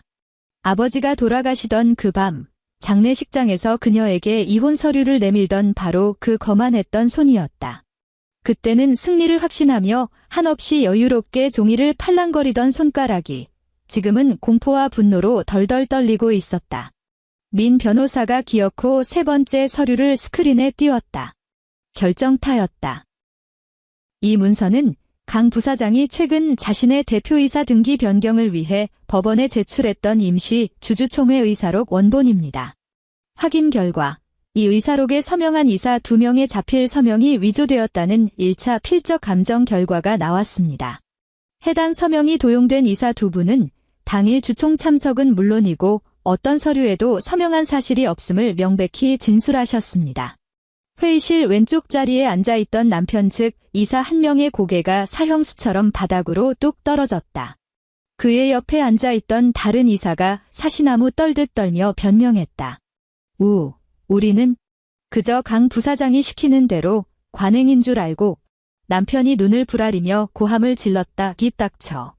민 변호사가 남편을 정면으로 주시하며 선고를 내렸다. 사문서 위조 및 동행사죄에 관한 형사고발장은 오늘 오전 검찰청에 정식으로 접수되었습니다. 또한 법인 등기소에도 등기 효력정지 가처분 신청이 들어갔습니다. 그때 굳게 닫혀있던 회의실 문 밖에서 다급한 발소리가 요란하게 울렸다. 회사 총무팀장이 헐레벌떡 문을 열고 뛰어들어왔다. 그의 얼굴은 마치 귀신이라도 본 듯 하얗게 질려 있었다. 강 부사장님. 방금 금융감독원 조사역들이 들이닥쳤습니다. 회사 연구개발 자금의 대규모 횡령 및 비자금 유출 혐의와 관련해서 강제 자료 제출 통보서를 들고 왔습니다. 그 파멸의 선고가 회의실에 울려 퍼지자 안에 있던 모든 사람들의 시선이 일제히 남편에게 꽂혔다. 열린 문틈으로 밖에서 상황을 엿듣고 있던 한서연의 다리가 푹 꺾였다. 그녀의 얼굴에서 마지막 핏기마저 증발했고 안고 있던 서류철이 바닥으로 쏟아지며 하얀 A4 용지들이 복도 바닥 위로 눈송이처럼 흩뿌려졌다. 남편이 의자를 걷어차며 벌떡 일어섰다. 분노로 눈 실핏줄이 터질 듯 붉어져 있었다. 이게 다 내년이 뒤에서 꾸민 짓이지. 심유진은 그를 벌레 보듯 차갑게 내려다보았다. 내가 내 손으로 직접 금감원에 고발 자료를 넘겼어. 내가 감히 회사를 처먹겠다고 내 남편을 검찰에 팔아넘겨? 전 남편 심유진이 무표정하게 정정했다. 남편의 눈꼬리가 파르르 경련했다. 그녀가 쐐기를 박았다. 그리고 회사 부사장이지. 내가 빼돌린 연구개발 자금은 우리 부부 사이의 사소한 치정 싸움이 아니야. 이건 명백한 기업 범죄야. 남편이 발악하며 헛웃음을 쳤다. 빼돌려. 횡령. 그건 회사의 미래를 위한 선제적인 투자 레이아웃이었어. 일개 비서실이나 지키던 여자가 자금 회전율에 자아자나 알아? 심유진은 탁자 위에 놓인 결제 서류 뭉치 중 한 장을 아주 우아한 동작으로 빼들었다. 작년 9월 표적 항암 신약 임상 이상에 들어가야 할 추가 예산 30%를 당신이 강제로 칼질했지. 그리고 정확히 같은 달 긴급 해외 시장 조사라는 명목으로 외부 컨설팅 비용 수십억이 현금으로 빠져나갔어. 그 돈이 꽂힌 계좌는 당신이 개인적으로 투자한 사모펀드의 유령 회사였고, 예산 전용 승인 이메일에 보면 기획팀장 한서연이 재무팀을 압박하며 결제를 재촉한 흔적이 고스란히 남아있어. 명분은 사장님께서 구두로 승인하셨다는 거였지. 그녀가 고개를 들어 그를 노려보았다. 그때 아버지는 중환자실에서 호흡기 달고 계셨어. 무슨 수로 승인을 해? 문 밖에서 엿듣던 한서연은 비틀거리며 복도 벽을 짚고 주저앉았다. 남편이 문 쪽을 힐쩍 노려보며 입술을 짓씹었다. 심유진이 또 다른 서류를 허공에 팔랑거렸다. 올해 1월 연구소의 첨단 장비 구매 대금 결제를 고의로 미루는 바람에 외국계 부품 공급사가 2주 동안 물건을 끊어버린 적이 있었지. 당신은 정확히 그 금액만큼을 당신 지분이 들어간 페이퍼 컴퍼니로 이체했어. 강태훈. 이게 당신이 말하는 그 잘난 경영상의 판단이야? 남편이 주먹으로 원목 테이블이 부서져라 내리쳤다. 내가 도대체 무슨 자격으로 여기서 나를 취조해. 다 무너져가는 이 썩은 회사를 멱살 잡고 살려낸 건 바로 나야. 여기 있는 인간들 다 알잖아. 지난 3년 동안 은행권 대출 막으려고 술상무 노릇하며 머리 조아리고 해외 투자자들 비위 맞추며 무릎 꿇었던 게 누군데. 심기철이 병원에 자빠져 있을 때 이 회사의 기둥을 맨몸으로 떠받친 건 나 강태훈이라고. 그때 회의실 구석에서 내내 침묵을 지키던 정 이사가 휠체어 바퀴를 밀며 천천히 앞으로 나왔다. 강 부사장. 자네가 밖에서 술 처먹으며 투자자들한테 떠벌렸던 그 기가 막힌 사업 기획안? 그거 누가 쓴 건지나 알아? 남편이 정 이사를 획 쏘아보았다. 정 이사가 일갈했다.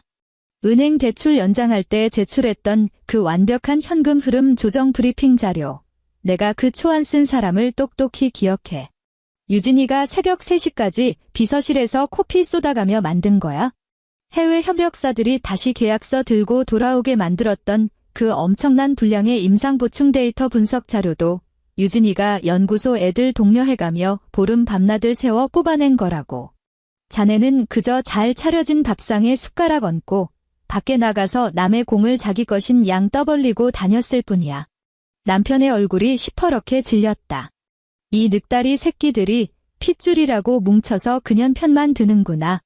지성이 심씨니까. 김상무가 쥐고 있던 만년필을 테이블 위로 툭 던졌다. 그래. 유진이는 심씨야. 하지만 우리가 오늘 이 자리에서 유진이 편을 드는 건 이 아이의 성씨 때문이 아니야. 유진이는 제약회사를 사람 살리는 곳으로 여기지만 너는 이 회사를 내 알량한 권력욕을 채울 왕좌로 여겼기 때문이야. 회의실 안은 쥐 죽은 듯 고요해졌다. 민 변호사가 심유진을 향해 정중히 고개를 끄덕였다. 투표에 붙이시겠습니까? 심유진이 턱을 당기며 승낙했다. 제1호 의안. 강태훈이 이전에 임시 주주총회 명의로 제출했던 대표이사 취임 절차의 전면 무효를 확인한다. 김인 변호사가 낭독했다. 제2호 의안. 강태훈을 당사의 모든 직위 및 이사회 임원직에서 영구 해임한다. 제3호 의안. 신탁관리인 및 정상화된 이사회가 향후 사법기관의 형사조사 및 금융감독원의 정밀감사에 전적으로 협조할 것을 승인한다. 의결 과정은 허무할 정도로 짧았다. 신탁이 보유한 압도적인 51%의 의결권으로 심유진이 찬성표를 던졌다. 정 이사, 김상무, 윤 교수 전원이 찬성했다. 남편의 끈앞풀이었던 이사 2명 중 1명은 겁에 질려 기권했고 나머지 1명만이 바들바들 떨며 반대표를 던졌다. 결과는 돌이킬 수 없을 만큼 완벽했다. 민 변호사가 선언했다. 상정된 모든 의안이 가결되었습니다. 남편은 마치 자신의 사형 선고를 제대로 이해하지 못한 사람처럼 그 자리에 망연자실 서 있었다. 심유진을 노려보던 그의 두 눈에서는 시뻘건 분노가 가라앉고 대신 세상에서 가장 비참하고 멍청한 공백만이 자리 잡았다. 너, 내가 이러고도 끝날 줄 알아. 남편의 목소리가 쇳소리처럼 갈라져 나왔다. 이혼이라는 게 내 맘대로 종이 쪼가리 한 장 쓴다고 되는 게 아니야. 우리 혼인 기간 동안 형성된 이 회사의 지분 가치, 내가 기여한 목 다 청구할 수 있어. 장인어른이 멋대로 짠 판때기, 법정 가면 다 뒤집어 엎을 수 있다고. 심유진은 서류철 안에서 그가 영정 앞에서 던졌던 이혼 합의서의 복사본을 조용히 꺼냈다. 그녀는 그 비루한 종이를 집어 던지지 않았다. 그저 곁에 선 비서에게 턱짓하여 복사본을 남편의 눈앞에 정중하게 대령하도록 했다. 이건 내가 아버지 빈소까지 쳐들어와서 내게 들이밀었던 합의서야. 그녀가 말했다. 내 서명이 내 것보다 먼저 적혀있지? 제6조. 넌 나의 혼인 전 재산과 상속 재산에 대한 일체의 권리를 포기했어. 제8조. 넌 이 서류에 어떤 강압도 없었음을 스스로 인정했어. 제10조. 넌 심지어 장래 기간 내에 신속하게 혼인관계 정리에 협조하라고 친절하게 명시까지 해두었지. 남편의 떨리는 손이 그 몇 장의 종이를 넘겼고 제일 뒷장 하단에 박힌 자신의 오만한 서명에 시선이 멈췄다. 그는 그때 너무나도 다급했다. 이 지긋지긋한 심유진을 자신의 화려한 인생에서 당장 쫓아내고 싶었고 그 옆자리에 한서연을 당당하게 앉히고 싶었으며 자신이 온전한 심제약의 주인이 되었다는 사실을 만천하에 과시하고 싶어 안달이 나 있었다. 변호사가 대충 긁어온 이혼 합의서를 던져줄 때 그는 기껏해야 강남 아파트 몇 채와 예금 통장 잔고 따위나 훑어보았을 뿐이다. 그는 이미 회사가 자신의 수중에 떨어졌기에 아내의 상속 재산이라는 항목 자체가 아예 존재하지 않는 껍데기라고 철석같이 믿었다. 그는 이혼 조항이 흠잡을 데 없이 깨끗하다며 통쾌하게 웃기까지 했었다. 그런데 그 티 없이 맑은 깨끗함이 지금 날카로운 단두대의 칼날이 되어 그의 목통을 내리치고 있었다. 심유진이 남편의 두 눈을 똑바로 응시했다. 마지막 체면은 살려주겠다고 했지? 고마워. 당신 역시 스스로 절대 넘어올 수 없는 완벽한 무덤의 경계선을 그어놓았네. 남편이 짐승처럼 울부짖으며 합의서를 테이블 위로 내리쳤다. 심유진. 그녀는 생전 처음으로 그의 그 폭압적인 고함에 눈썹 하나 까딱하지 않았다. 회의를 마칩니다. 심유진이 우아하게 자리에서 일어섰다. 강태훈 씨, 지금 당장 회사 보안 출입 카드, 업무용 노트북, 그리고 부사장 직함으로 소유했던 모든 회사 자산을 반납하십시오. 남은 이야기는 당신 측 변호사와 검찰 조사실에서 나누시길 바랍니다. 남편은 망부석처럼 굳어 한 발짝도 움직이지 못했다. 회의실 문과에 서 있던 총무팀장이 안절부절 못하며 심유진의 눈치를 살폈다. 심유진이 서리빨처럼 지시했다. 매뉴얼대로 집행하세요. 총무팀장이 허리를 90도로 꺾으며 쩌렁쩌렁하게 대답했다. 네, 사장님. 사장님이라는 호칭이 이 거대한 회의실에 최초로 묵직하게 내려앉았다.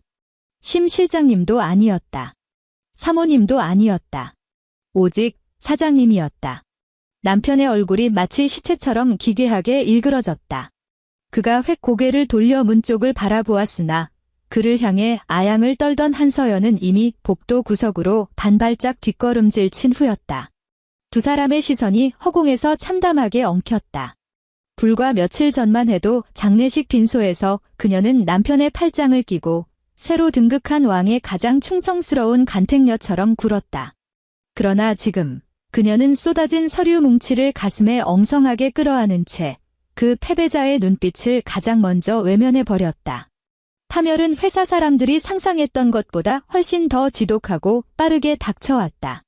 금융감독원은 지난 3년치의 연구개발 자금 집행 내역 일체를 압수수색하다시피 쓸어갔고 곧이어 검찰이 사문서 위조 및 천문학적 규모의 업무상 배임 혐의로 강제수사에 돌입했다. 남편이 피의자 신분으로 검찰청의 포토라인에 서던 날 심재학 본사 앞에는 방송국 중계차들이 진을 쳤다. 엄청난 인파가 몰리지는 않았으나 여의도 증권가와 제약업계에는 이미 소문이 쫙 깔린 상태였다. 남편은 끝까지 가소로운 체면을 지키려 발악했다.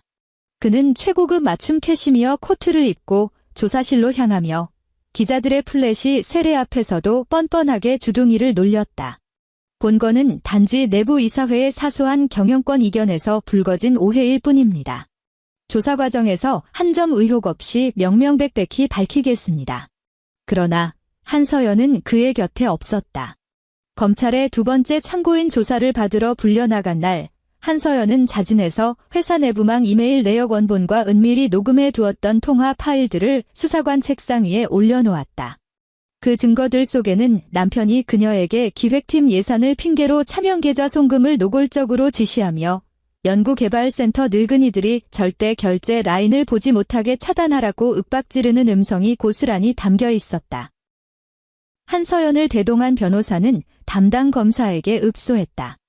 저희 의뢰인은 직장 내 상명하복의 위력에 눌려 어쩔 수 없이 지시를 따랐을 뿐입니다. 내부 고발자로서 수사에 적극 협조하고 있으니 선처를 부탁드립니다. 구치소 접견실에서 변호사를 통해 이 통수 맞은 사실을 전해 들은 남편은 마시던 종이컵을 쥐어짜듯 우그러뜨렸다. 그년이 내가 다 시킨 짓이라고 불었다고 남편의 목소리가 뱀처럼 스멀거렸다. 변호사는 가져온 수사 기록을 툭툭 쳤다. 제출된 이메일 발신처가 명백히 사장님, 아니 강 전 부사장님 개인 계정입니다. 녹음 파일의 음성 지문 분석도 이미 끝났습니다. 남편은 기나긴 침묵 끝에 갑자기 실성한 사람처럼 허허 웃음을 터뜨렸다. 장례식장 빈소에서 자신의 등 뒤에 숨어 입꼬리를 올리던 그녀의 얼굴이 떠올랐다. 그는 그녀가 자신의 불완전한 삶을 채워줄 유일한 진짜 내 사람이라고 굳게 믿었었다. 하지만 돌이켜보니 그녀는 단 한 번도 그의 곁에 선 적이 없었다. 그녀는 그저 권력이라는 가장 안전한 방공호 뒤에 숨어 있었을 뿐이다. 심유진은 어떻게 지내고 있답니까? 남편이 넋 빠진 목소리로 물었다. 변호사가 서류를 정리하며 무심하게 대답했다. 심재학은 이미 언론과 증권거래소에 경영권 완전 변경 공시를 띄웠습니다. 심유진 씨가 단독 대표이사 사장으로 정식 취임했고 이사회 물갈이도 완벽하게 끝났습니다. 회사 측 로펌은 우리 쪽의 모든 합의 시도를 묵살하고 검찰 조사에 피바람이 불도록 적극 협조 중입니다. 남편은 두 눈을 질끈 감았다. 자신이 평생을 바쳐 가장 멍청하고 무능하다고 무시했던 여자가 그가 그토록 하찮게 여겼던 얄팍한 서류와 답답한 법적 절차와 그리고 그 지독한 침묵을 무기로 삼아 자신을 회사 정문 밖 쓰레기통으로 차근차근 처박아 버리고 있었다. 심재학 내부의 살벌한 태풍은 한 달이 넘도록 멈추지 않았다. 그러나 새로운 이사회가 출범한 직후 심유진은 피 튀기는 대규모 숙청을 단행하지 않았다. 주주총회 서류를 위조하는 데 가담했던 2명의 이사는 가차없이 옷을 벗고 검찰청으로 끌려갔지만 나머지 일반 직원들에게는 철퇴를 내리지 않았다. 재무팀은 압수수색에 필요한 서류를 성실히 제출하는 선에서 정리가 끝났다. 칼질당했던 연구개발센터의 예산은 즉각 원상복구되었고 아버지가 죽기 전까지 그토록 매달렸던 표적 신약 파이프라인의 추진 일정이 이사회 최우선 안건으로 다시 상정되었다. 직원들은 처음에는 극도로 몸을 사렸다. 신임 사장이 부임한 첫 주, 회사 복도에서 마주친 그녀에게 예전처럼 함부로 심 실장님하고 말을 거는 큰 인간은 단 한 명도 없었다. 누군가 용기를 내어 사장님하고 부를 때조차 그들의 혀는 아직 그 엄청난 지위의 변화에 적응하지 못해 우스꽝스럽게 꼬여들었다. 심유진 역시 사람들의 입에 억지로 재갈을 물리며 호칭을 고치려 들지 않았다. 그녀는 매일 아침 8시 30분 정각에 출근 카드를 찍고 가장 먼저 1층의 연구개발센터 실험실을 순회한 뒤에야 자신의 집무실로 향했다. 아버지가 쓰던 거대한 대표이사 집무실에는 당장 짐을 풀지 않았다. 대신 그 옆에 딸린 코딱지만 한 임원회의실을 개조하여 임시 사장실로 쓰겠다고 총무팀에 지시했다. 총무팀장이 땀을 닦으며 조심스럽게 물었다. 사장님, 저기 고 심 사장님께서 쓰시던 원래 대표 집무실 집기들은 어떻게 처분할까요?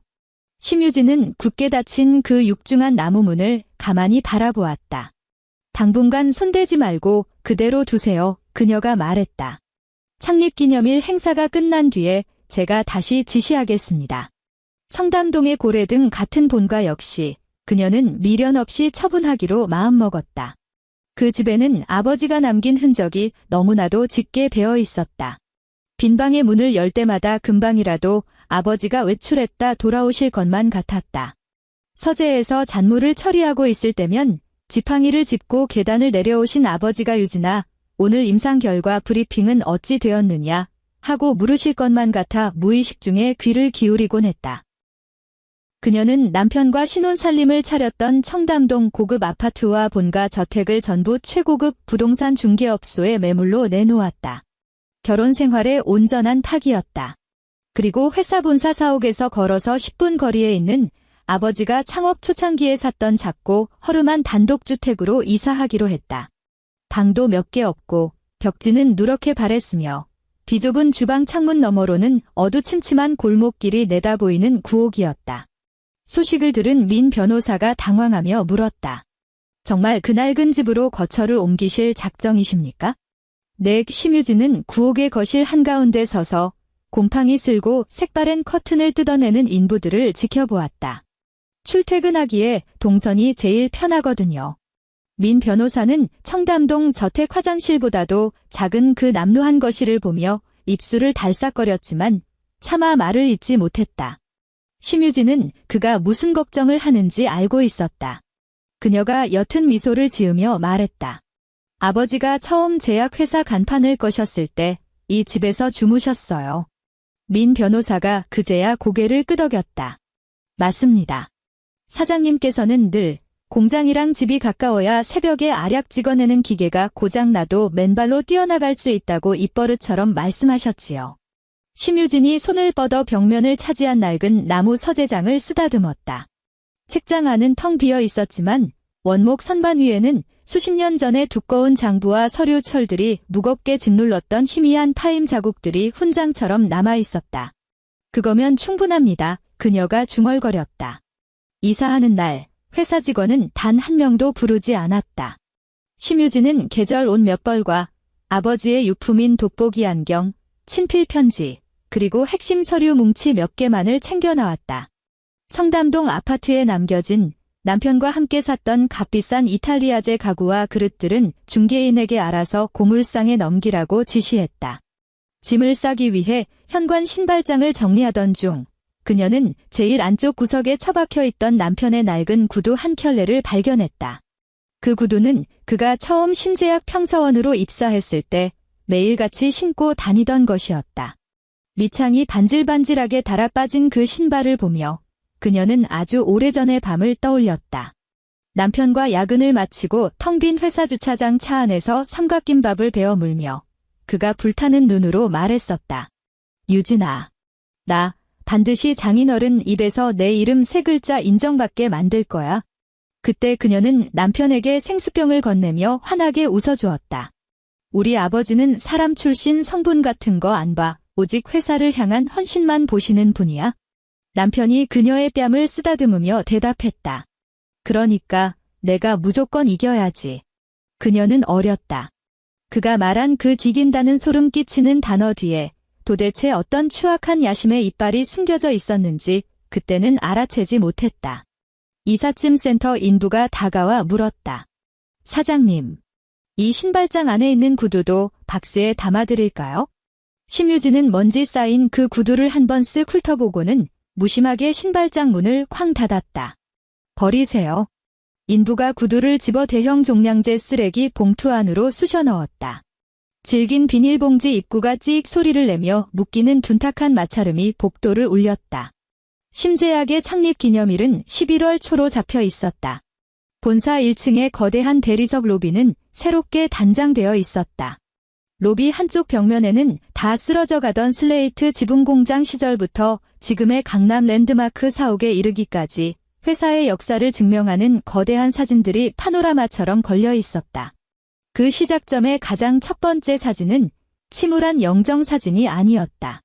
그것은 심기철 사장이 50대에 펄펄 끓는 나이에 연구센터에서 하얀 가운을 입은 연구원들과 함께 현미경 데이터를 들여다보던 빛바랜 사진이었다. 사진 속 아버지는 와이셔츠 소매를 팔뚝까지 걷어붙인 채 호랑이처럼 매서운 표정을 짓고 있었고 곁에 선 말단 연구원은 무언가를 발견한 듯 세상을 다 가진 표정으로 활짝 웃고 있었다. 행사 당일 대강당에는 백발이 성성한 올드보이들이 대거 참석했다.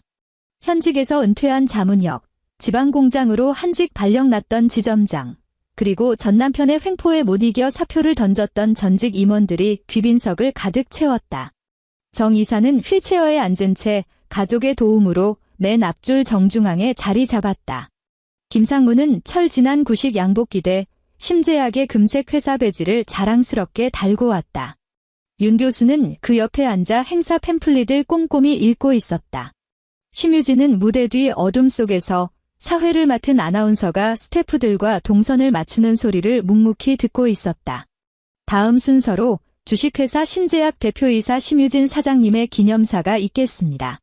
마이크로 그 대사가 정식으로 울려 퍼지기 직전 그녀의 머릿속에 자신의 이름 석자가 먼저 메아리쳤다. 부사장 사모님, 심 비서실장, 회장님의 외동딸. 그 모든 거추장스러운 수식어가 떨어져 나간 오직 심제약의 수장, 심유진.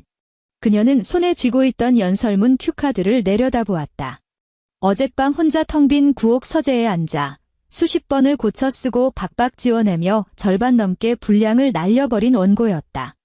아버지는 일장 연설이나 공허한 허세 따위를 끔찍이도 싫어하셨다. 그녀 역시 오늘같이 뼈저린 날 구구절절 변명 같은 말을 늘어놓고 싶지 않았다. 마침내 사회자가 단상 한가운데로 걸어나가 마이크에 대고 맑고 또렷한 목소리로 외쳤다. 임직원 및 내외 귀빈 여러분. 다음은 주식회사 심제약 신임 대표이사 심유진 사장님의 말씀이 있겠습니다. 우레와 같은 박수 소리가 대강당의 높은 천장을 때렸다. 심유진이 무대 위 눈부신 조명 아래로 걸어나갔을 때 가장 먼저 그녀의 시야에 맺힌 것은 정 이사의 얼굴이었다. 노구의 이사는 휠체어 손잡이 대신 주름진 두 손을 부딪히며 혼신의 힘을 다해 박수를 치고 있었다. 김상무 역시 느리지만 바위처럼 묵직한 손놀림으로 호응했다. 중앙좌석에 포진한 연구개발센터의 젊은 팀장들 중 몇몇은 눈시울이 붉게 달아올라 있었으나 누구 하나 고개를 숙이지 않고 그녀를 똑바로 응시했다. 그녀는 크리스탈 단상 뒤에 우뚝 섰다. 그리고 손에 들고 온 연설문을 단상 옆으로 가차없이 치워버렸다. 조명은 태양처럼 뜨겁고 밝았다. 뒷줄에 앉은 올해 신입사원들의 호기심 어린 눈망울도 보였고 벽면에 걸린 아버지의 낡은 사진 밑에 작게 새겨진 동판의 글과도 눈에 들어왔다. 우리가 제약회사를 세운 이유는 떵떵거리며 돈을 벌기 위함이 아니라 사선에 선 환자의 입에 알약 하나를 밀어넣기 위함이다. 아버지가 공장 바닥에 앉아 소주를 마시며 하셨다는 그 투박한 맹세는 훗날 회사의 정식 연례보고서 첫 페이지를 장식하는 신념이 되었다. 심유진이 마이크에 입을 뗐다. 안녕하십니까? 심유진입니다. 웅성거리던 강당이 일순간 진공상태처럼 고요해졌다. 지난 몇 년간 건물 안에서 많은 분이 저를 심 실장이라고 불렀습니다. 혹자는 뒤에서 부사장 사모님이라고 수군대기도 했지요. 오늘 저는 제 인생 처음으로 온전한 대표이사 사장의 자격으로 이 자리에 섰습니다. 그녀는 잠시 숨을 고르며 양손으로 단상 모서리를 단단히 움켜쥐었다. 선대 심기철 사장님께서는 세상을 떠나시기 전 제게 정확히 두 가지의 짐을 남기셨습니다. 하나는 회사의 명운이 걸린 표적 신약 파이프라인의 완성이고 다른 하나는 썩어 빠진 회사 지배 구조의 완벽한 수술이었습니다. 첫 번째 임무는 내일 당장 연구소 불을 켜고 계속해 나갈 것입니다. 그리고 두 번째 임무는 우리가 이미 뼈를 깎으며 시작했습니다. 아무도 기침 소리조차 내지 않았다. 최근 우리 회사는 겪지 말았어야 할 치욕스럽고 참담한 혼란을 겪었습니다. 사법기관의 압수수색과 조사는 법의 엄정한 절차에 따라 끝까지 진행될 것이며 그 책임은 감방에 가야 할 자가 처절하게 지게 될 것입니다. 우리 심제약은 앞으로 침묵이라는 비겁한 방패로 그 어떤 범죄자도 숨겨주지 않을 것입니다. 또한 사람의 목숨을 구해야 할 연구개발 자금이 누군가의 추악한 개인적 야심을 배불리는 제물로 바쳐지는 일은 제 목에 칼이 들어와도 두 번 다시 없을 것입니다. 그녀는 고개를 번쩍 들고 대강당 한가운데에 앉아있는 수백 명의 연구개발센터 임직원들을 똑바로 쳐다보았다. 전임자의 만행으로 강제 중단되었던 모든 임상 프로젝트를 오늘부로 백지에서 재평가하겠습니다. 불법적으로 대금 지급이 묶여 고통받았던 하도급 협력사들의 밀린 대금은 오늘 오후 3시를 기해 전액 결제 집행하겠습니다. 그리고 부당한 압력에 못 이겨 사원증을 반납하고 회사를 떠나야 했던 동료들이 만약 다시 돌아오기를 원한다면 회사가 먼저 머리를 숙이고 파격적인 조건으로 모셔오겠습니다. 지난 3년의 잃어버린 시간을 억지로 부정할 필요는 없습니다. 그저 궤도를 이탈해 박살났던 부품들을 원래 있어야 할 가장 완벽한 자리로 끼워 맞추기만 하면 됩니다. 정 이사가 끝내 고개를 떨구며 거친 손등으로 눈가에 흐르는 눈물을 훔쳐냈다. 심유진은 텅 빈 손을 들어 올렸다. 아버지는 생전에 자주 말씀하셨습니다. 회사는 심씨 집안의 호화로운 저녁 식탁이 아니며 권력의 상석에 앉았다고 해서 밑에 있는 사람들의 밥그릇을 빼앗고 길을 비키라 호통칠 자격은 그 누구에게도 없다고요. 회사는 여기 계신 여러분 모두의 밥줄이자 피와 땀이며 병상에서 오늘 밤을 넘기게 해달라 기도하는 환자들이 목 빠지게 기다리는 단 한 알의 약입니다. 오늘 이 시간 이후로 제가 단지 심씨 성을 가졌다는 얄팍한 이유 하나만으로 저를 맹신하지 마십시오. 반대로 제가 어두운 비서실에서 서류나 넘기던 여자였다는 이유로 저를 시험하려 들지도 마십시오. 제가 앞으로 어떤 칼을 쥐고 어디를 향해 베어나가는지 그 결과로만 저를 평가하십시오. 그녀가 단상 옆으로 걸어 나와 강당을 향해 허리를 90도로 깊숙이 굽혔다. 우레를 넘어선 건물이 떠나갈 듯한 기립박수가 일제히 터져나왔다. 기념식이 끝난 뒤 로비에는 그녀와 악수하기 위해 늙은 사원들이 길게 줄을 늘어섰다.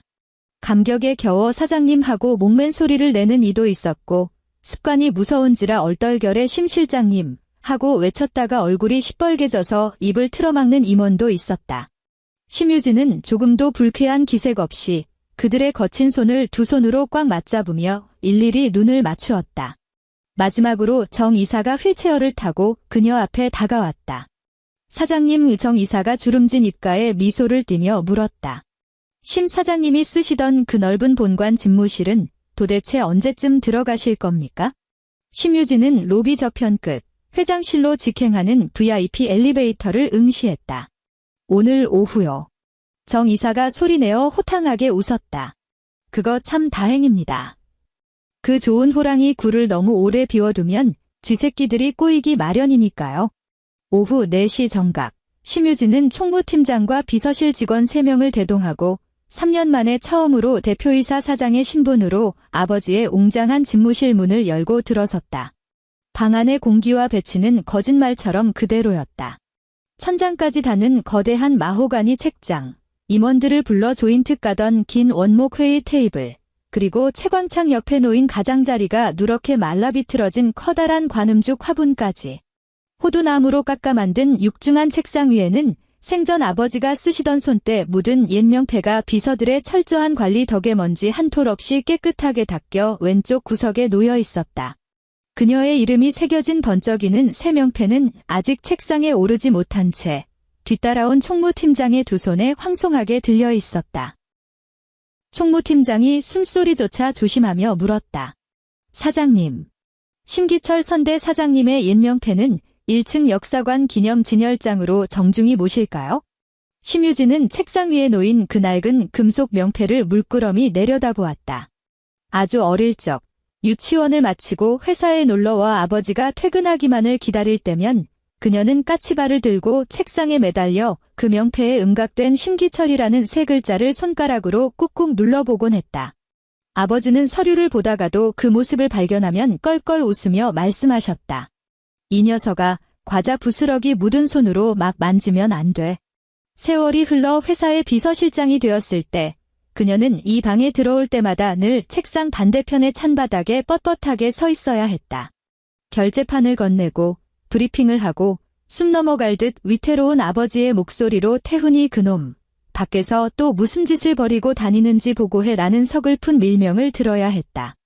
그녀는 단 한 번도 이 거대한 책상 뒤편 최고 권력자의 가죽 의자에 엉덩이를 붙여본 적이 없었다. 오늘 그녀는 천천히 책상을 돌아 안쪽으로 걸어 들어갔다.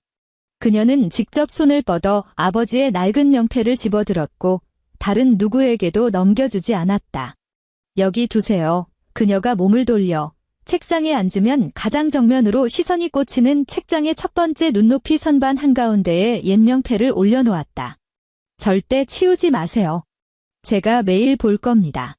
총무팀장이 황급히 고개를 주걱거리며 자신의 품에 안고 있던 육중한 새 명패를 그녀에게 공손히 바쳤다. 차가운 티타늄 재질이 새 명패에는 이렇게 깊게 파여 있었다.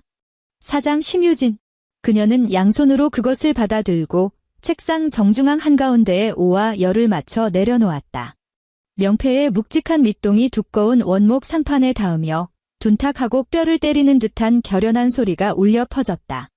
수석 비서가 그날 당장 사장의 서명이 떨어져야 할 긴급 결제, 서류철들을 책상 오른쪽 빈 공간에 탑처럼 쌓아 올렸다. 첫 번째 붉은색 파일은 그토록 갈망하던 연구개발센터의 임상예산보건품에서였고, 두 번째 푸른색 파일은 부패한 임원진을 도려낸 새로운 이사회 구성대회 공시안이었으며, 세 번째 흰색 파일은 청담동 아파트의 매각 절차가 완료되었음을 알리는 중개소의 확인 영수증 사본이었다.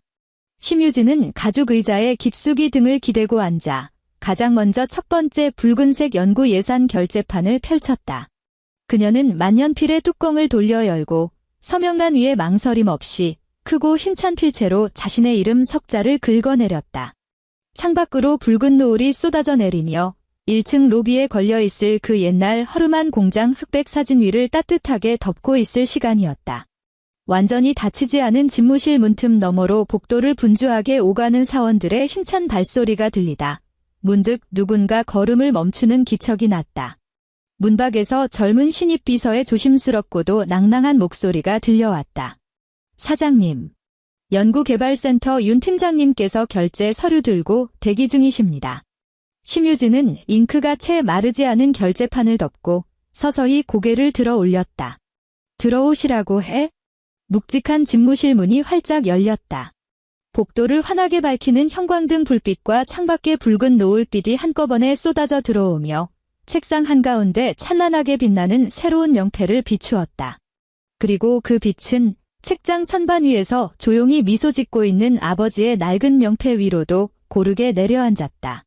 거대한 책상을 사이에 둔 두 개의 명패는 폭풍이 지나간 뒤 마침내 각자의 가장 완벽한 자리에서 고요하고도 찬란하게 빛나고 있었다. 엔드.